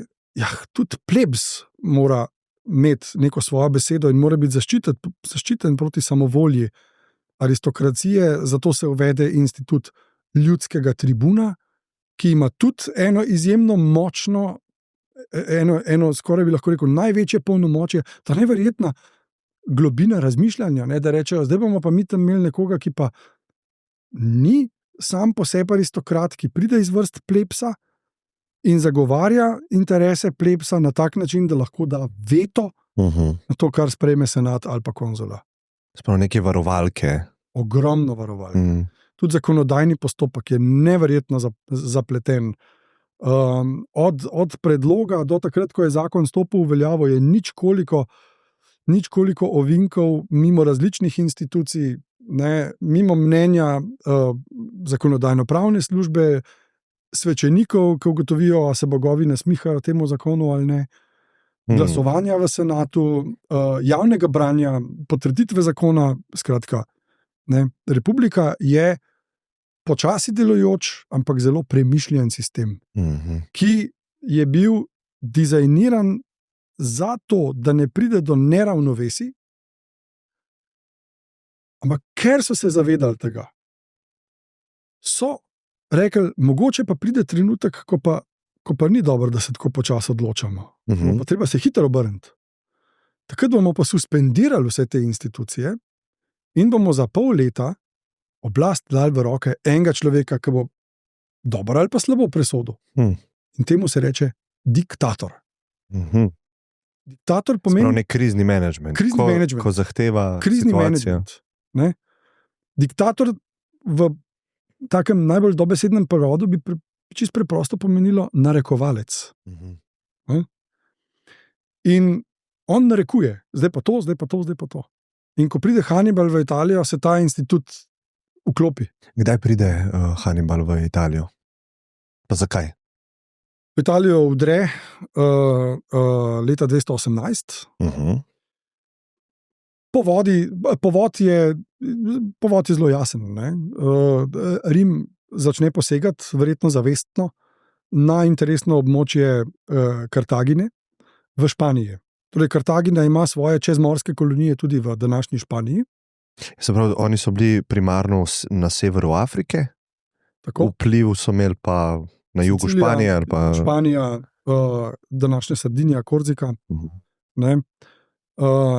To je izrazito neteritorialen imperij, Kartagina. Ampak je imperij, ki ima svoje področje, interesno področje vpliva in ima po tem področju posejane kolonije.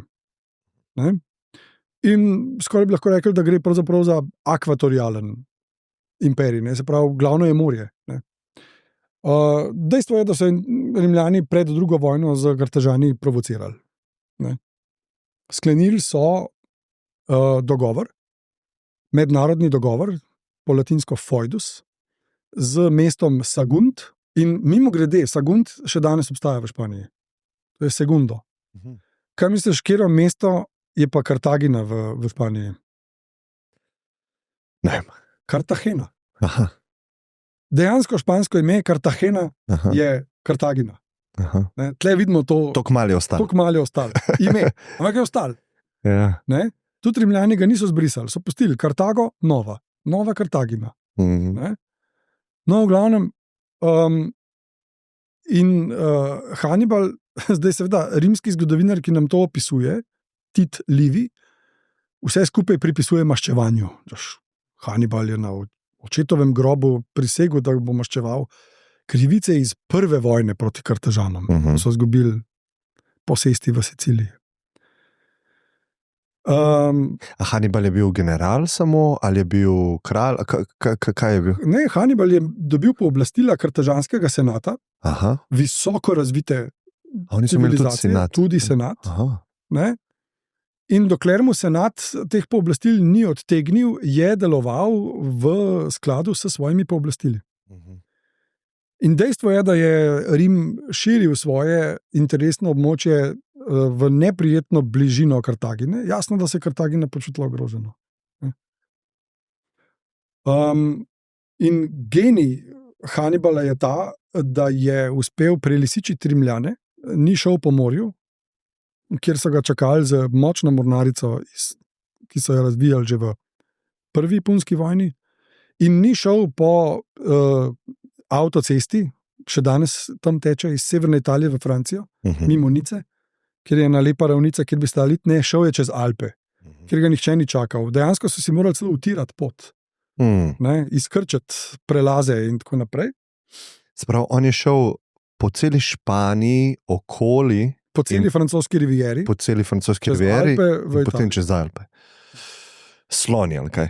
S sloni, ki pa jih je verjetno v Italijo pripeljal precej malo, ampak vse so bili tudi bolj za psihološki učinek. Kaj potem je znan, ne? Potem je znan, ja. In zdaj ta prispodoba, ki jo rad uporabljam, je, da je Hannibal naredil to. Zdaj pa Italija je bila v tem času romanizirana že dobro stoletje. On je pa, to je nekako tako, kot če bi midva šla kot navijača Green Dragonsov v Maribor, šla v lokal, kjer se zbirajo viole, zaprla in zaklenila vrata za sabo in rekla, Maribor igra za en drag. In točno to je Hannibal naredil. On je zaprl vrata za sabo, zaklenil vrata za sabo, ker ni mogel nazaj čez Alpe. In prišel je v deželo, kjer so bili Rimljani doma. Računal je na to, da bo zlasti severnoitalska ljudstva, ki so bila pretežno keltska in ne rimska, da jih bo pridobil na svojo stran. In delno mu je to tudi uspel. In je uspel Rimljane štirikrat katastrofalno poraziti v naslednjem dobrem poldrugem letu. Ne? Pri Trebiji, pri Tikinu, pri Trazimenskem jezeru in nazadnje pri Kanah. Vendar pa ni računal lih na to zelo pomembno stvar. Ne? In sicer, da so Rimljani Italijo zaprli. Zaprli so vsa pristanišča. Odrezali so jo prometno od Kartagine in od drugih delov in od druge neposredne okolice, od Ilirika na severu, Grčije na vzhodu, Afrike na jugu. In tako ga je čakala ena vojska tam, kjer ni šel. Ne? Tako da bil je dejansko osamljen. Koliko je imel pa veliko vojsko? Tega ne vemo natanko. Ne prav veliko. Najbrž ne bistveno več kot 30 do 45 tisoč. V glavnem plačancev. Aha. Ki jih je moral plačevati. In moral je naročati material od zunaj. Moral se je zanašati na manjša pristanišča in ravno Kane so eno takšno majhno pristanišče, tako da ni nenavadno, da se je tam zgodila tista za Rimljane katastrofalna bitka. Ampak dejstvo, da od tam, ker je samo ena razmeroma ravna črta čez Apenine do Rima, on ni več mogel, on dejansko ni več mogel napasti Rima. In je naslednjih 14 let bil odrezan od sveta v južni Italiji, kjer so Rimljani proti njemu vodili pozicijsko vojno. 14 let? Ja. In kako se je to končalo, ta vojna? Z Hannibalovim porazom pri Zami v Afriki leta 202. Totalnim porazom, kjer se spet kaže, ne, kako je lahko Rim bil agilen. Scipion, vojskovodja, ki je Hannibala porazil z njegovo lastno taktiko, je celo na lastno pest ob opoziciji v senatu nanovačil vojsko, šel z njo v Afriko in tam Hannibala premagal. Pa še takrat je Hannibal uspel potem pobegniti. A ni umrl v bitki? Ne. A ne? Ne. Zanimivo. Prehod iz republike v cesarstvo. Ja, traumatičen. Zdaj, veliko zgodovinarjev, vključno z rimskimi, se sprašuje, kdaj se je to začelo. Zakaj je republika morala propasti? Jaz imam eno teorijo, ki jo moram še razviti v enem članku, v katerem priznam že zdaj, da bom zelo tipal v temi. Je, da je pač propadla zaradi klientelizma. Ne? Mislim, da to ni moja teorija, to je jasno že zdaj, ne? Ampak kdaj? Kdaj in kje? Kaj s tem misliš točno? S tem mislim,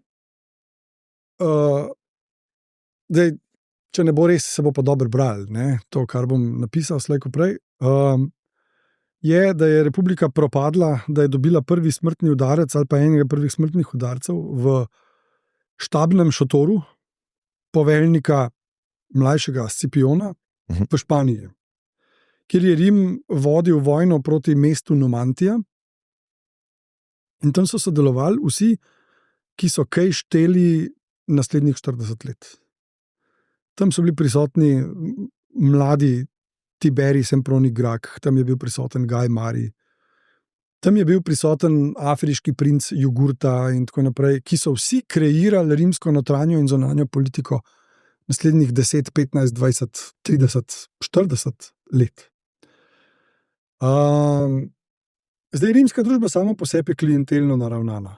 Ne? To je pomemben neformalen njen institut, ki je preživel tudi propad zahodnega rimskega cesarstva. To sem globoko prepričan.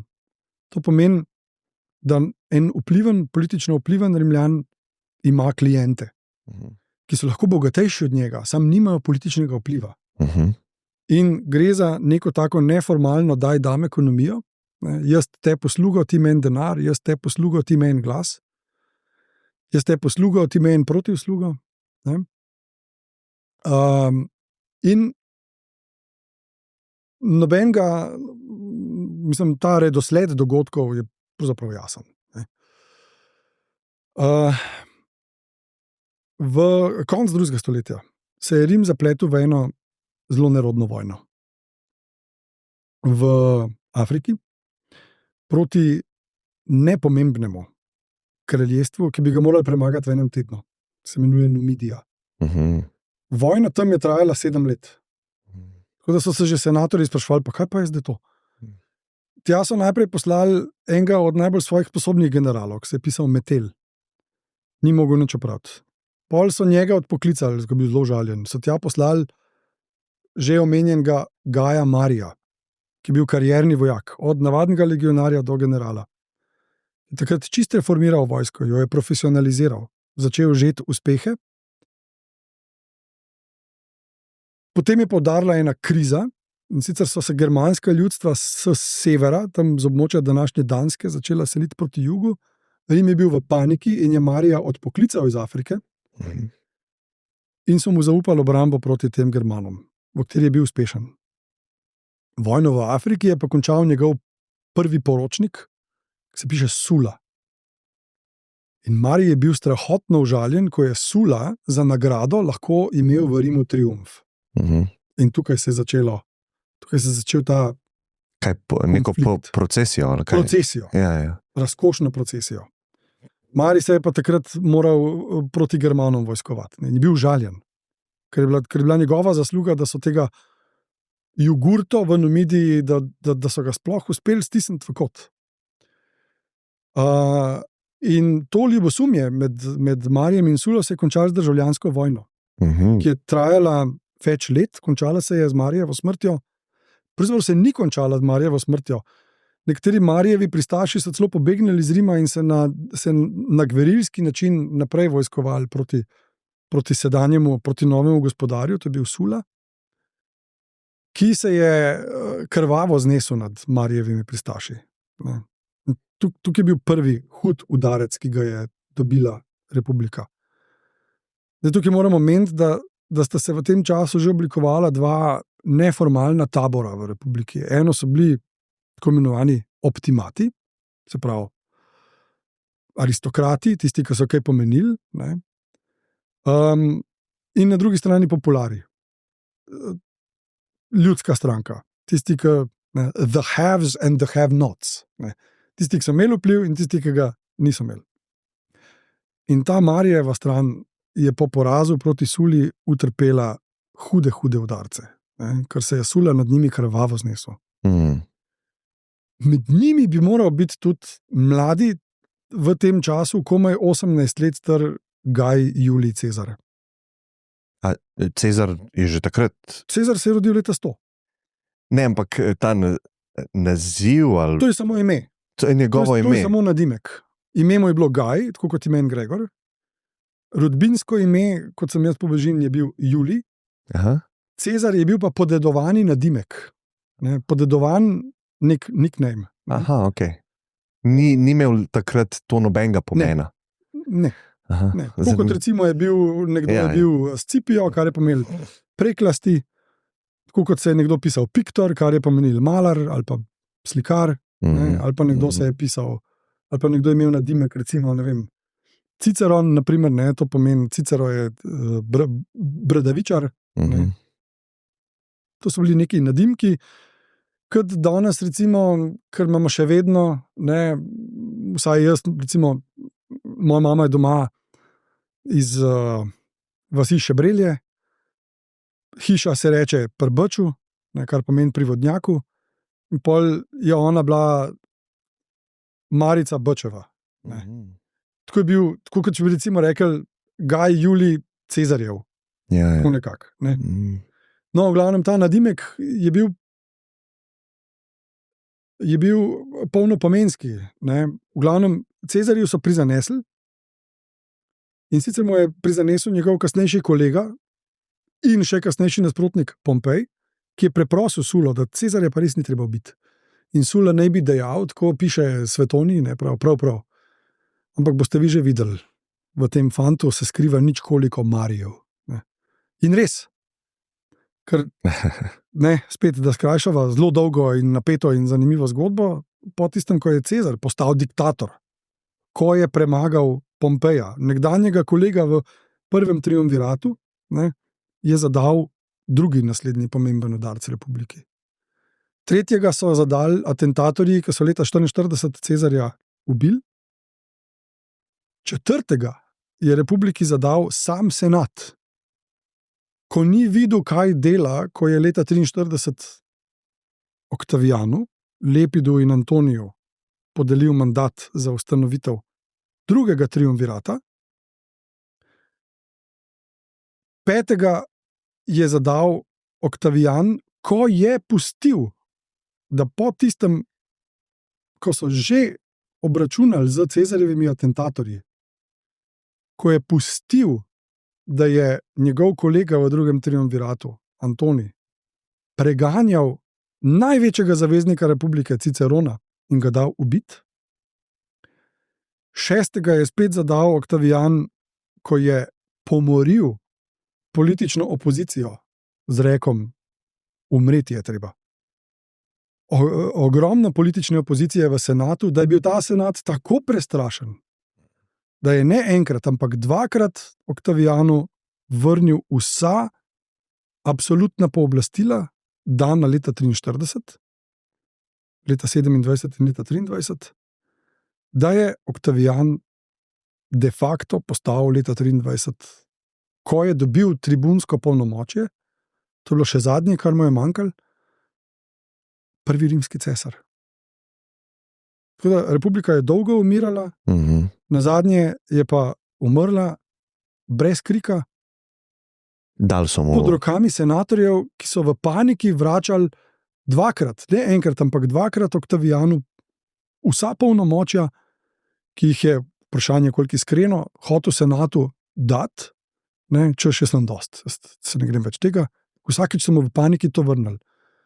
kar ni moglo biti čudno, prvič, ker so bili utrujeni od državljanskih vojn, ne ene, ampak 2 oziroma 3 znotraj istega stoletja, drugič, ker so bili prestrašeni, ker je ogromno njihovih kolegov pomrlo v številnih krvavih preskripcijah.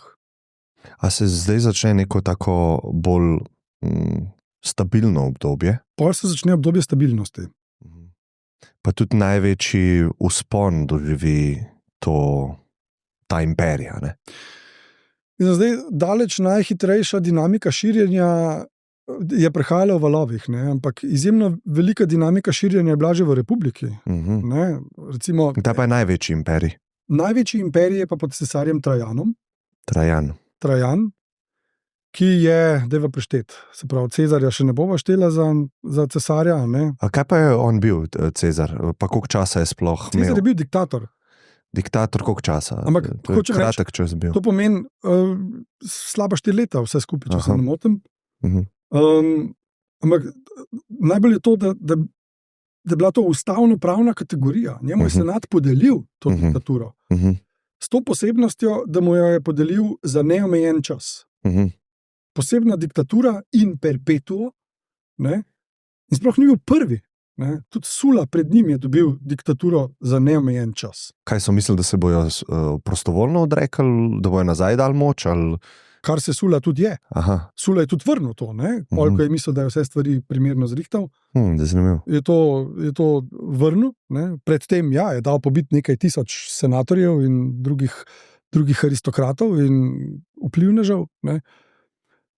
Cezar mimo grede ničesar tazga ni naredil, ampak je razglasil splošno amnestijo. Ne? Sam diktaturo je pa pozabil vrniti, ko je stvari uredil. Hotel si prešteti, koliko je bilo od Cezarja do Trajana. Ja, najprej sledi tako imenovana Julijsko-Klavdijska dinastija, se pravi Oktavijan, oziroma tako imenovani 1. Avgust, Avgust Oktavijan, nasledi ga Tiberij, potem Kaligula, Kaliguli sledi Klavdij in zadnji Klavdijec Neron. Ne? Potem si sledijo znotraj enega leta 3, skoraj bi lahko rekli uzurpatorji, to so bili Galba, Oton, Viteli, zdaj so na 8. Kot zadnji v tem pride pa potem Tit Flavij Vespazijan, ki ga nasledi njegov sin Tit Flavij Vespazijan, ki ga nasledi njegov brat Domicijan, ki je sicer tudi Tit Flavij Vespazijan Domicijan, to je zdaj že 11.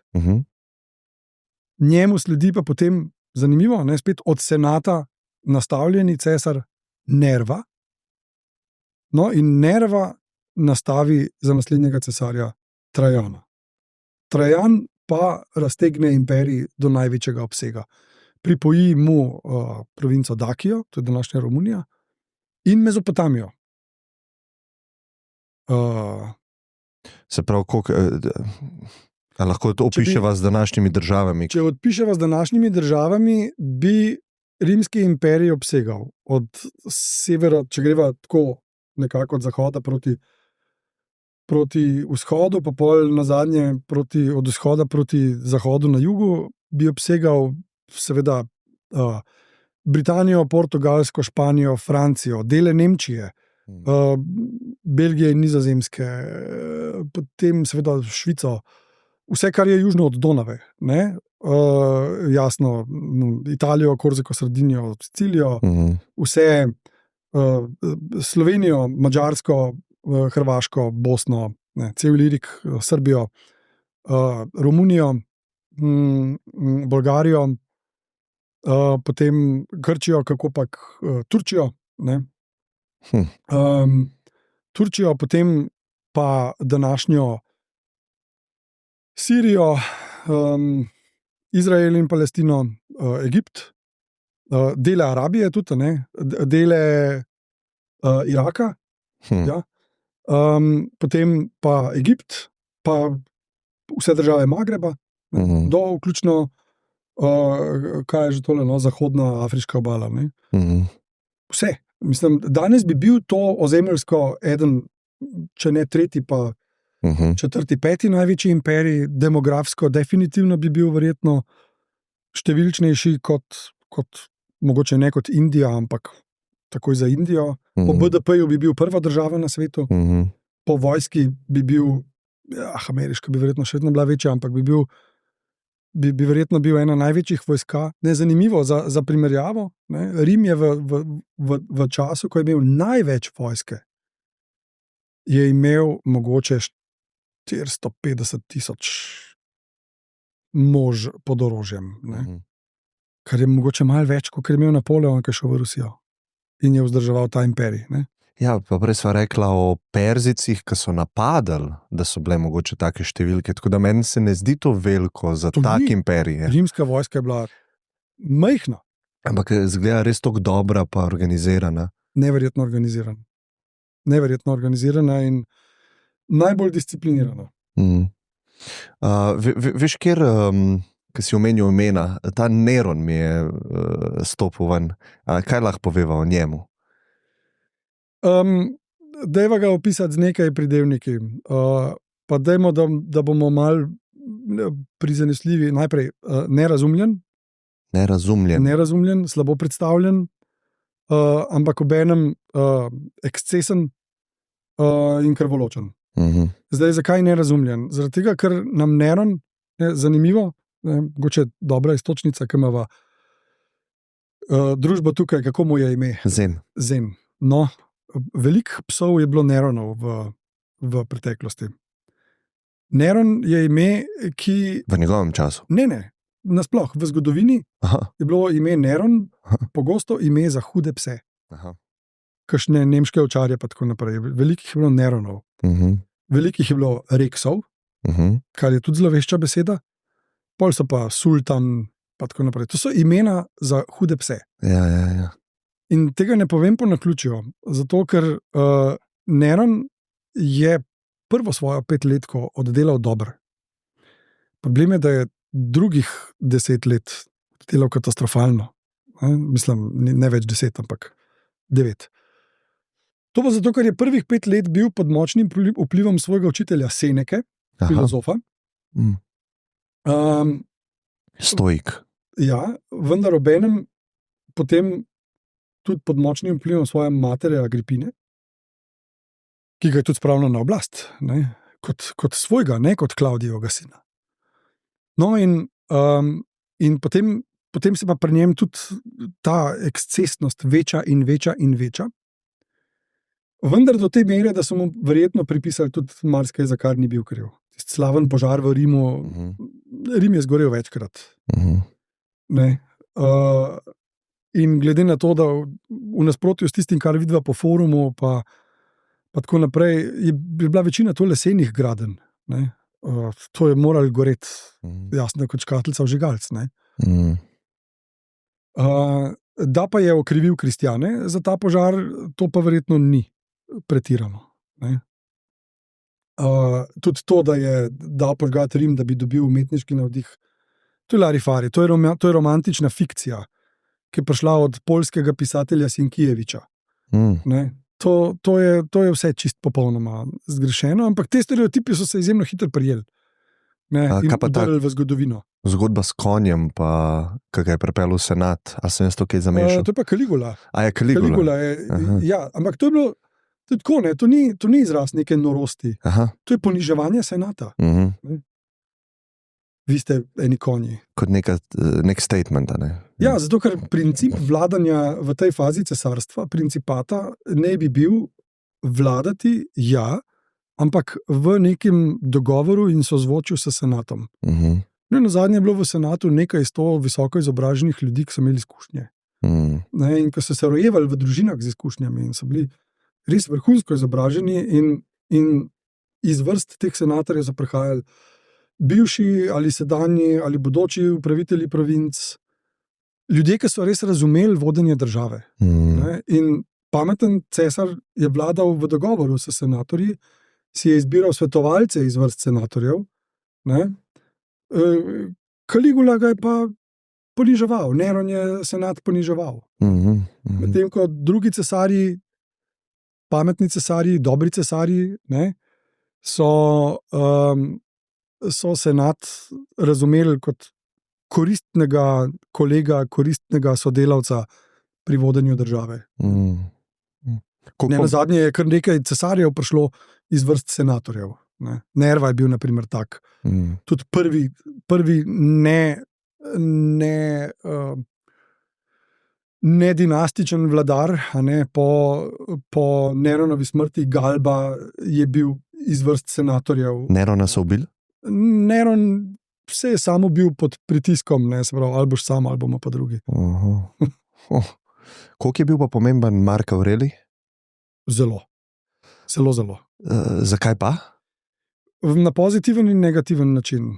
Na pozitiven način je bil pomemben in za nas, se pravi slovenski prostor, in za Rim, in za romanizacijo,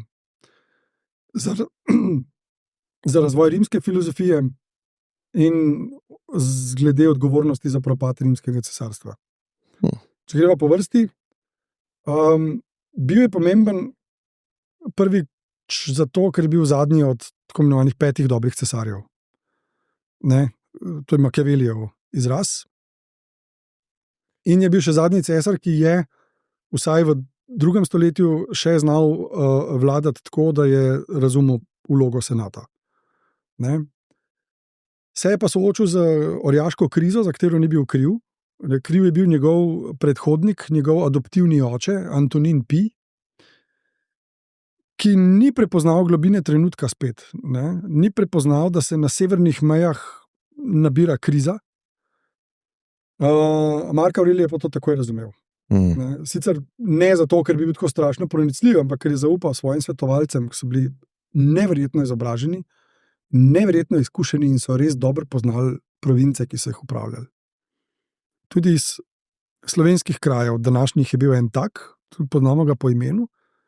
Verjetno je eden najbolj imenitnih Slovencev, bom rekel, ne, čeprav seveda ne gre za Slovenca. Imen mu je Tit Varij Klemens, ki je bil cesarjev svetovalec in mu je svetoval o razmerah na tem področju. Ne. No, in Mark Aurelij je bil v trenutku, ko je nastopil oblast, soočen z obrambo imperija na 2 frontah. Ne. Najprej proti Perziji oziroma proti Partom, kamor je poslal svojega sovladarja Lucija Vera. In potem z grozečo nevarnostjo, ki je prišla nekaj let kasneje preko Donave, ko so germanska in sarmatska ljudstva udrla v imperij, kjer niti ni bilo neke zelo prepričljive vojske, ki bi lahko to ekstremno invazijo ustavila. Ustavljajo je šele v severni Italiji. Ne? In Mark Aurelij je uspel potem, v naslednjih 15 letih to plimo zajeziti in potisniti nazaj.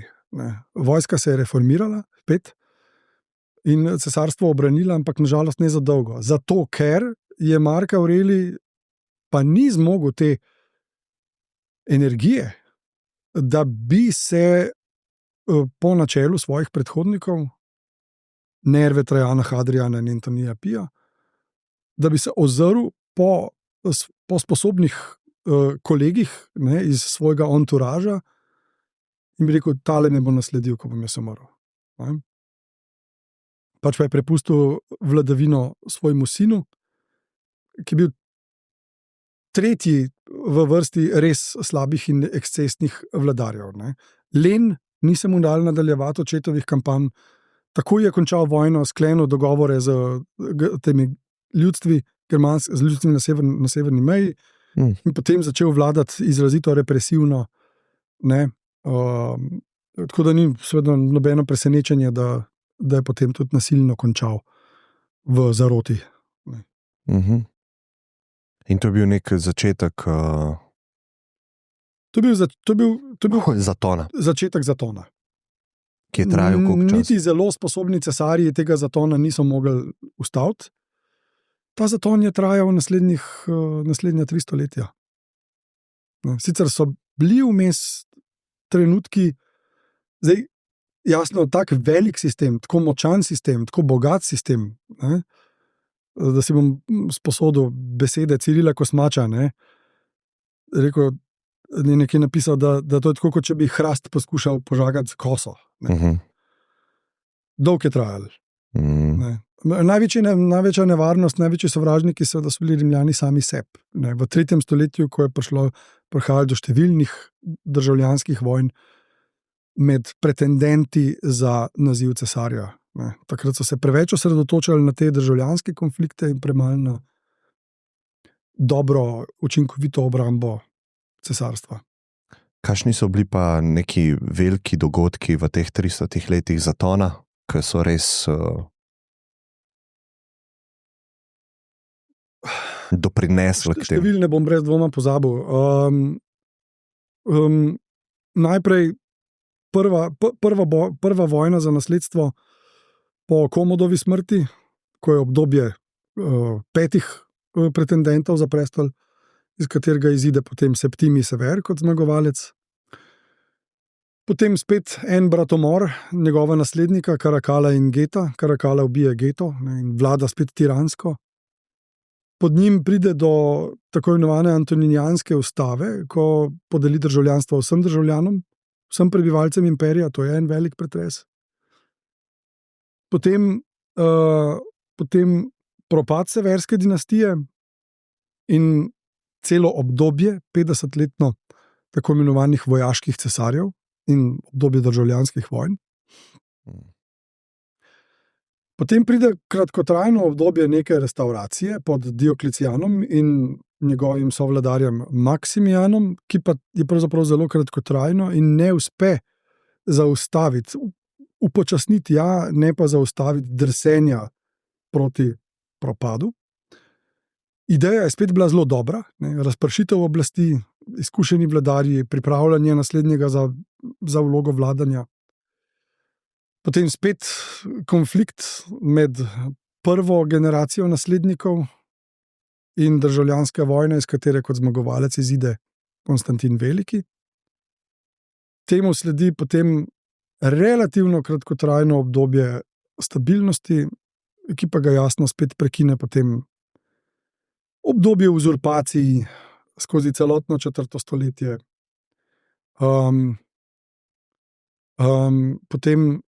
Potem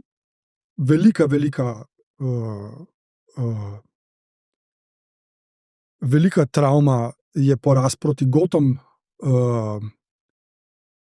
pri mestu Hadrianopolis proti koncu 4. stoletja 378, ko cesar Valens, če se ne motim, celo pade v bitki. Takrat potem na zahodu zavlada, potem pa kasneje kot edini cesar Teodozij. Vmes sem pozabil povedati pomembno prelomnico. To je tolerančni edikt, ko pod Konstantinom krščanstvo postane dovoljena vera, potem pa netolerančni edikt kot Teodozij leta 379, če se ne motim, 379, prepove poganstvo. Tukaj pa ta novi razred pa naredi tudi to napako, da zavrže vse to nakopičeno znanje. Obstajajo dejansko težnje, da bi se uničilo vse, kar je bilo prej poganskega, recimo milanski škof Ambrož je imel to idejo, dajmo zdaj vse, kar je pogansko, uničiti, porušiti, razbiti, zažgati. Na našo srečo je bilo ogromno izobražencev tudi med kristjani takrat odločno proti temu, ker so imeli to izobrazbeno ozadje. Torej, prepoved poganstva, njegova naslednika Arkadij in Honorij še predstavljata neko relativno stabilnost, potem pa se ta stabilnost ohrani samo na vzhodu. Tako da zahodno cesarstvo leta 476 spet brez krika propade v, lahko bi rekel, enem administrativnem pišu, ko je zadnji rimski cesar preprosto odstavljen. Ne ubit, ne vržen s kakšne pečine, ne prerežejo mu vratu, ampak ga upokojijo. Da v anonimnosti preživi ostanek življenja na neki svoji posesti v Južni Italiji. In tako rekoč kralj zahodnega cesarstva, kar je od njega ostalo, v bistvu je bila to skoraj samo še Italija, postane germanski vojskovodja, general Odoaker. A lahko tukaj govorimo o začetku srednjega veka? Ali To ne je še? ena od letnic, ki jih imenujemo začetek srednjega veka, ampak pri tem pozabljamo, da vzhodno-rimsko cesarstvo pa normalno obstaja naprej in neguje klasične tradicije še zelo, zelo dolgo. Tako da ponekod, je srednji vek nepreklicno takrat zavladal, sam bi dejal, da je srednji vek v nekaterih elementih nastopil že prej. Spet govoriva o prehodnem obdobju. Ja. Ni povsod bilo istočasno. Tudi razna mesta na zahodu ostanejo otoki te romanske, ne bomo več rekli rimske, ampak romanske kulture, ker so še naprej govorili latinsko, pišejo v latinščini, imajo neke lokalne, mislim, rimski senat še naprej deluje. Germani ohranjajo te tradicije, imamo potem tradicijo senatorjev v Italiji, ki svetujejo germanskim kraljem, imajo pri sebi svetovalce, ki vejo, te ljudje so pametni. Tako da, spet, Rim je bil prevelika ideja, da bi lahko kar tako propadel. Ampak če bi pa pogledala, kakšno je bilo mesto Rim leta 476 ali pa kakšno je bilo leta 76, bi pa bili sliki dramatično drugačni. Nekaj si omenil prej, da se ti ne zdi srednji vek neko temačno obdobje. Pa mi je bilo to zanimivo. Ne vem, kaj točno misliš s tem. Tukaj imamo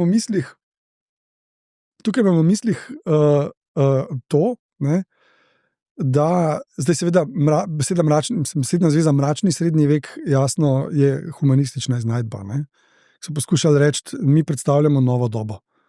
In te pred nami so bili pa eni, po domače rečeno, abervezniki, ki ne razumejo znanosti, ne razumejo filozofije, ampak vse največje evropske univerze so bile ustanovljene v srednjem veku. Številne discipline, ki so se razvile v antiki, so se negovale skozi srednji vek in preživele do današnje dobe. Ne nazadnje materialna kultura. Zakaj imamo ta občutek, da bi v srednji vek temen, vlažen, neprijazen? Poglejmo samo največje spomenike tega časa, recimo katedrale. Že izgledajo črne, kar je seveda naša današnja zasluga. Takrat so bile popleskane, so bile živopisanih barv. Koliko časa je trajal srednji vek? Zdaj odvisno, za katero letnico se bova odločila, pa kaj ga razumeva. Kaj razumeva kot... Ne vem, propad tega rimskega imperija, ki si je bil razdeljen na dva dela, pa lahko rečemo odkritje Amerike. Ne vem, tako smo se mi učili. 1000 let. 1000 let. Ne, 1500 let. No, bi rekel, da za 1500 let v primerjavi s prejšnjo hitrost... 1000 let, ne. 1000 let. 1000 let, recimo. Mogoče malo več, ampak Plus minus.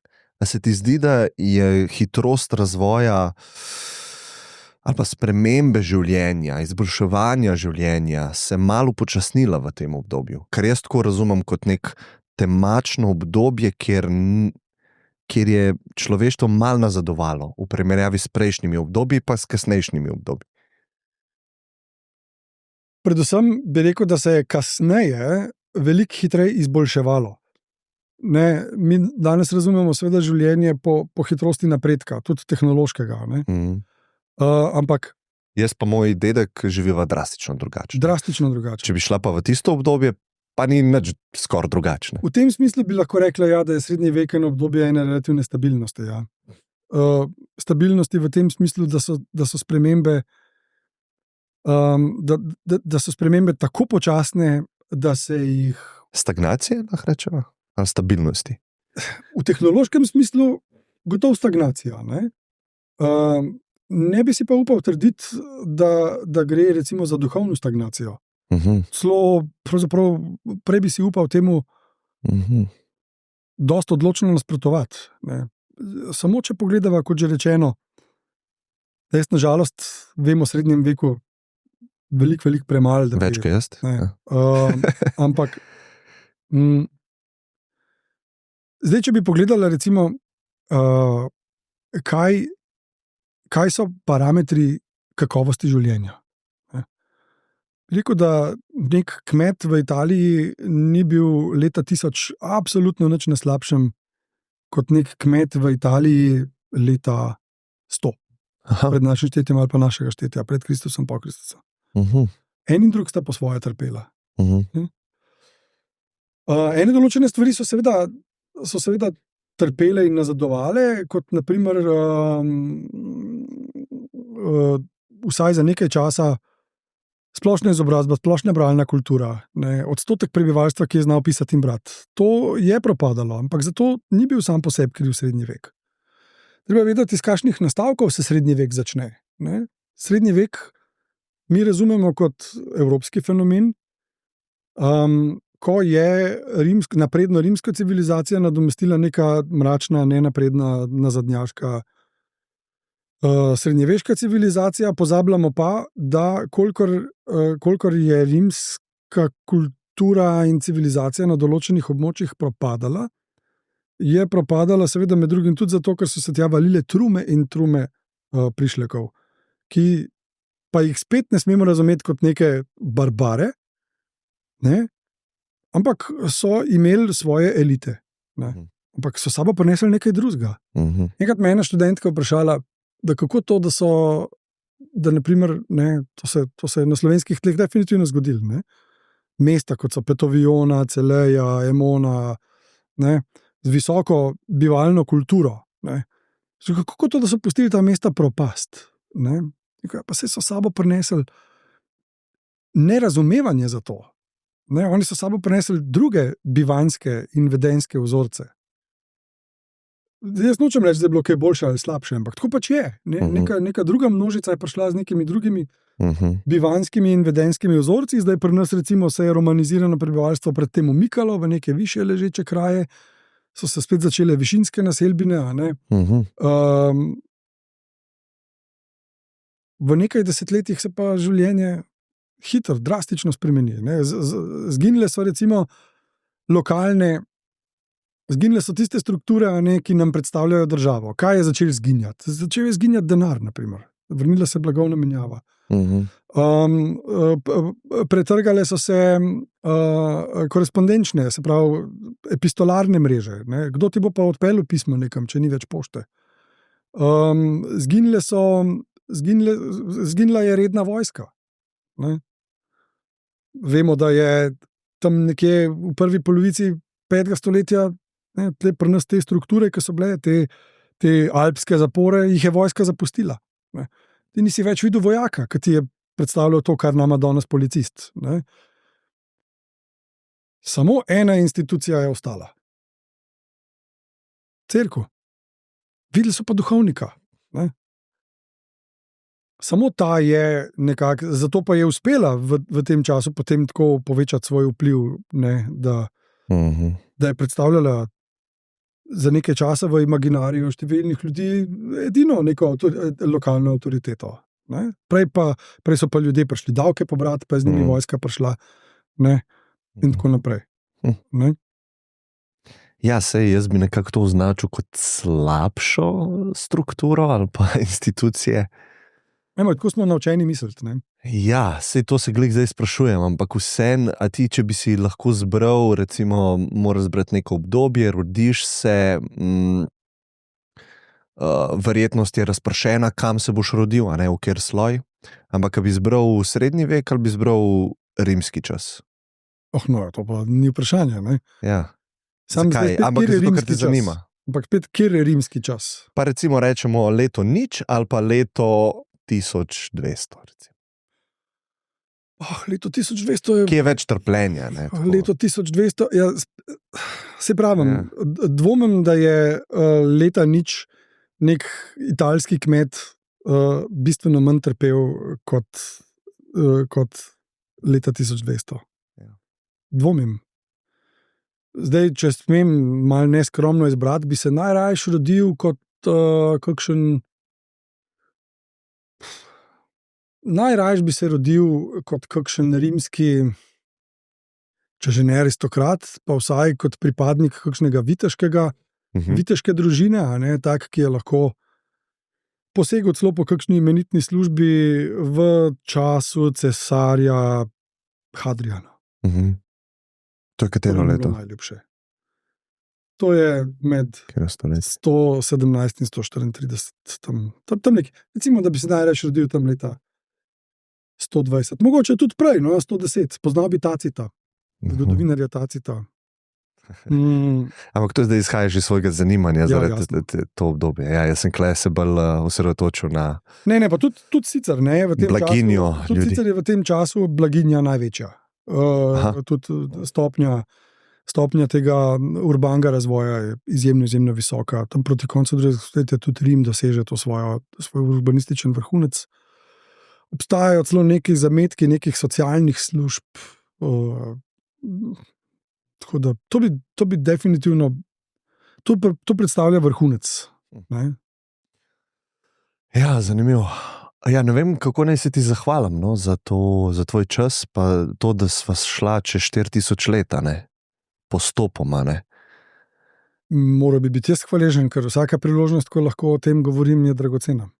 Ja, lepo, da tako vidiš. No. In jaz čutim nekako iz te skupnosti, ko posluša te podcaste, koliko je zanimanja za zgodovino, in sem prav vesel, da smo tebe najdel, da sva šla čez to obdobje. Pa oziroma te veliki dve civilizaciji, ki sta kreirala tudi današnji svet, v katerem živimo, z veliki idejami.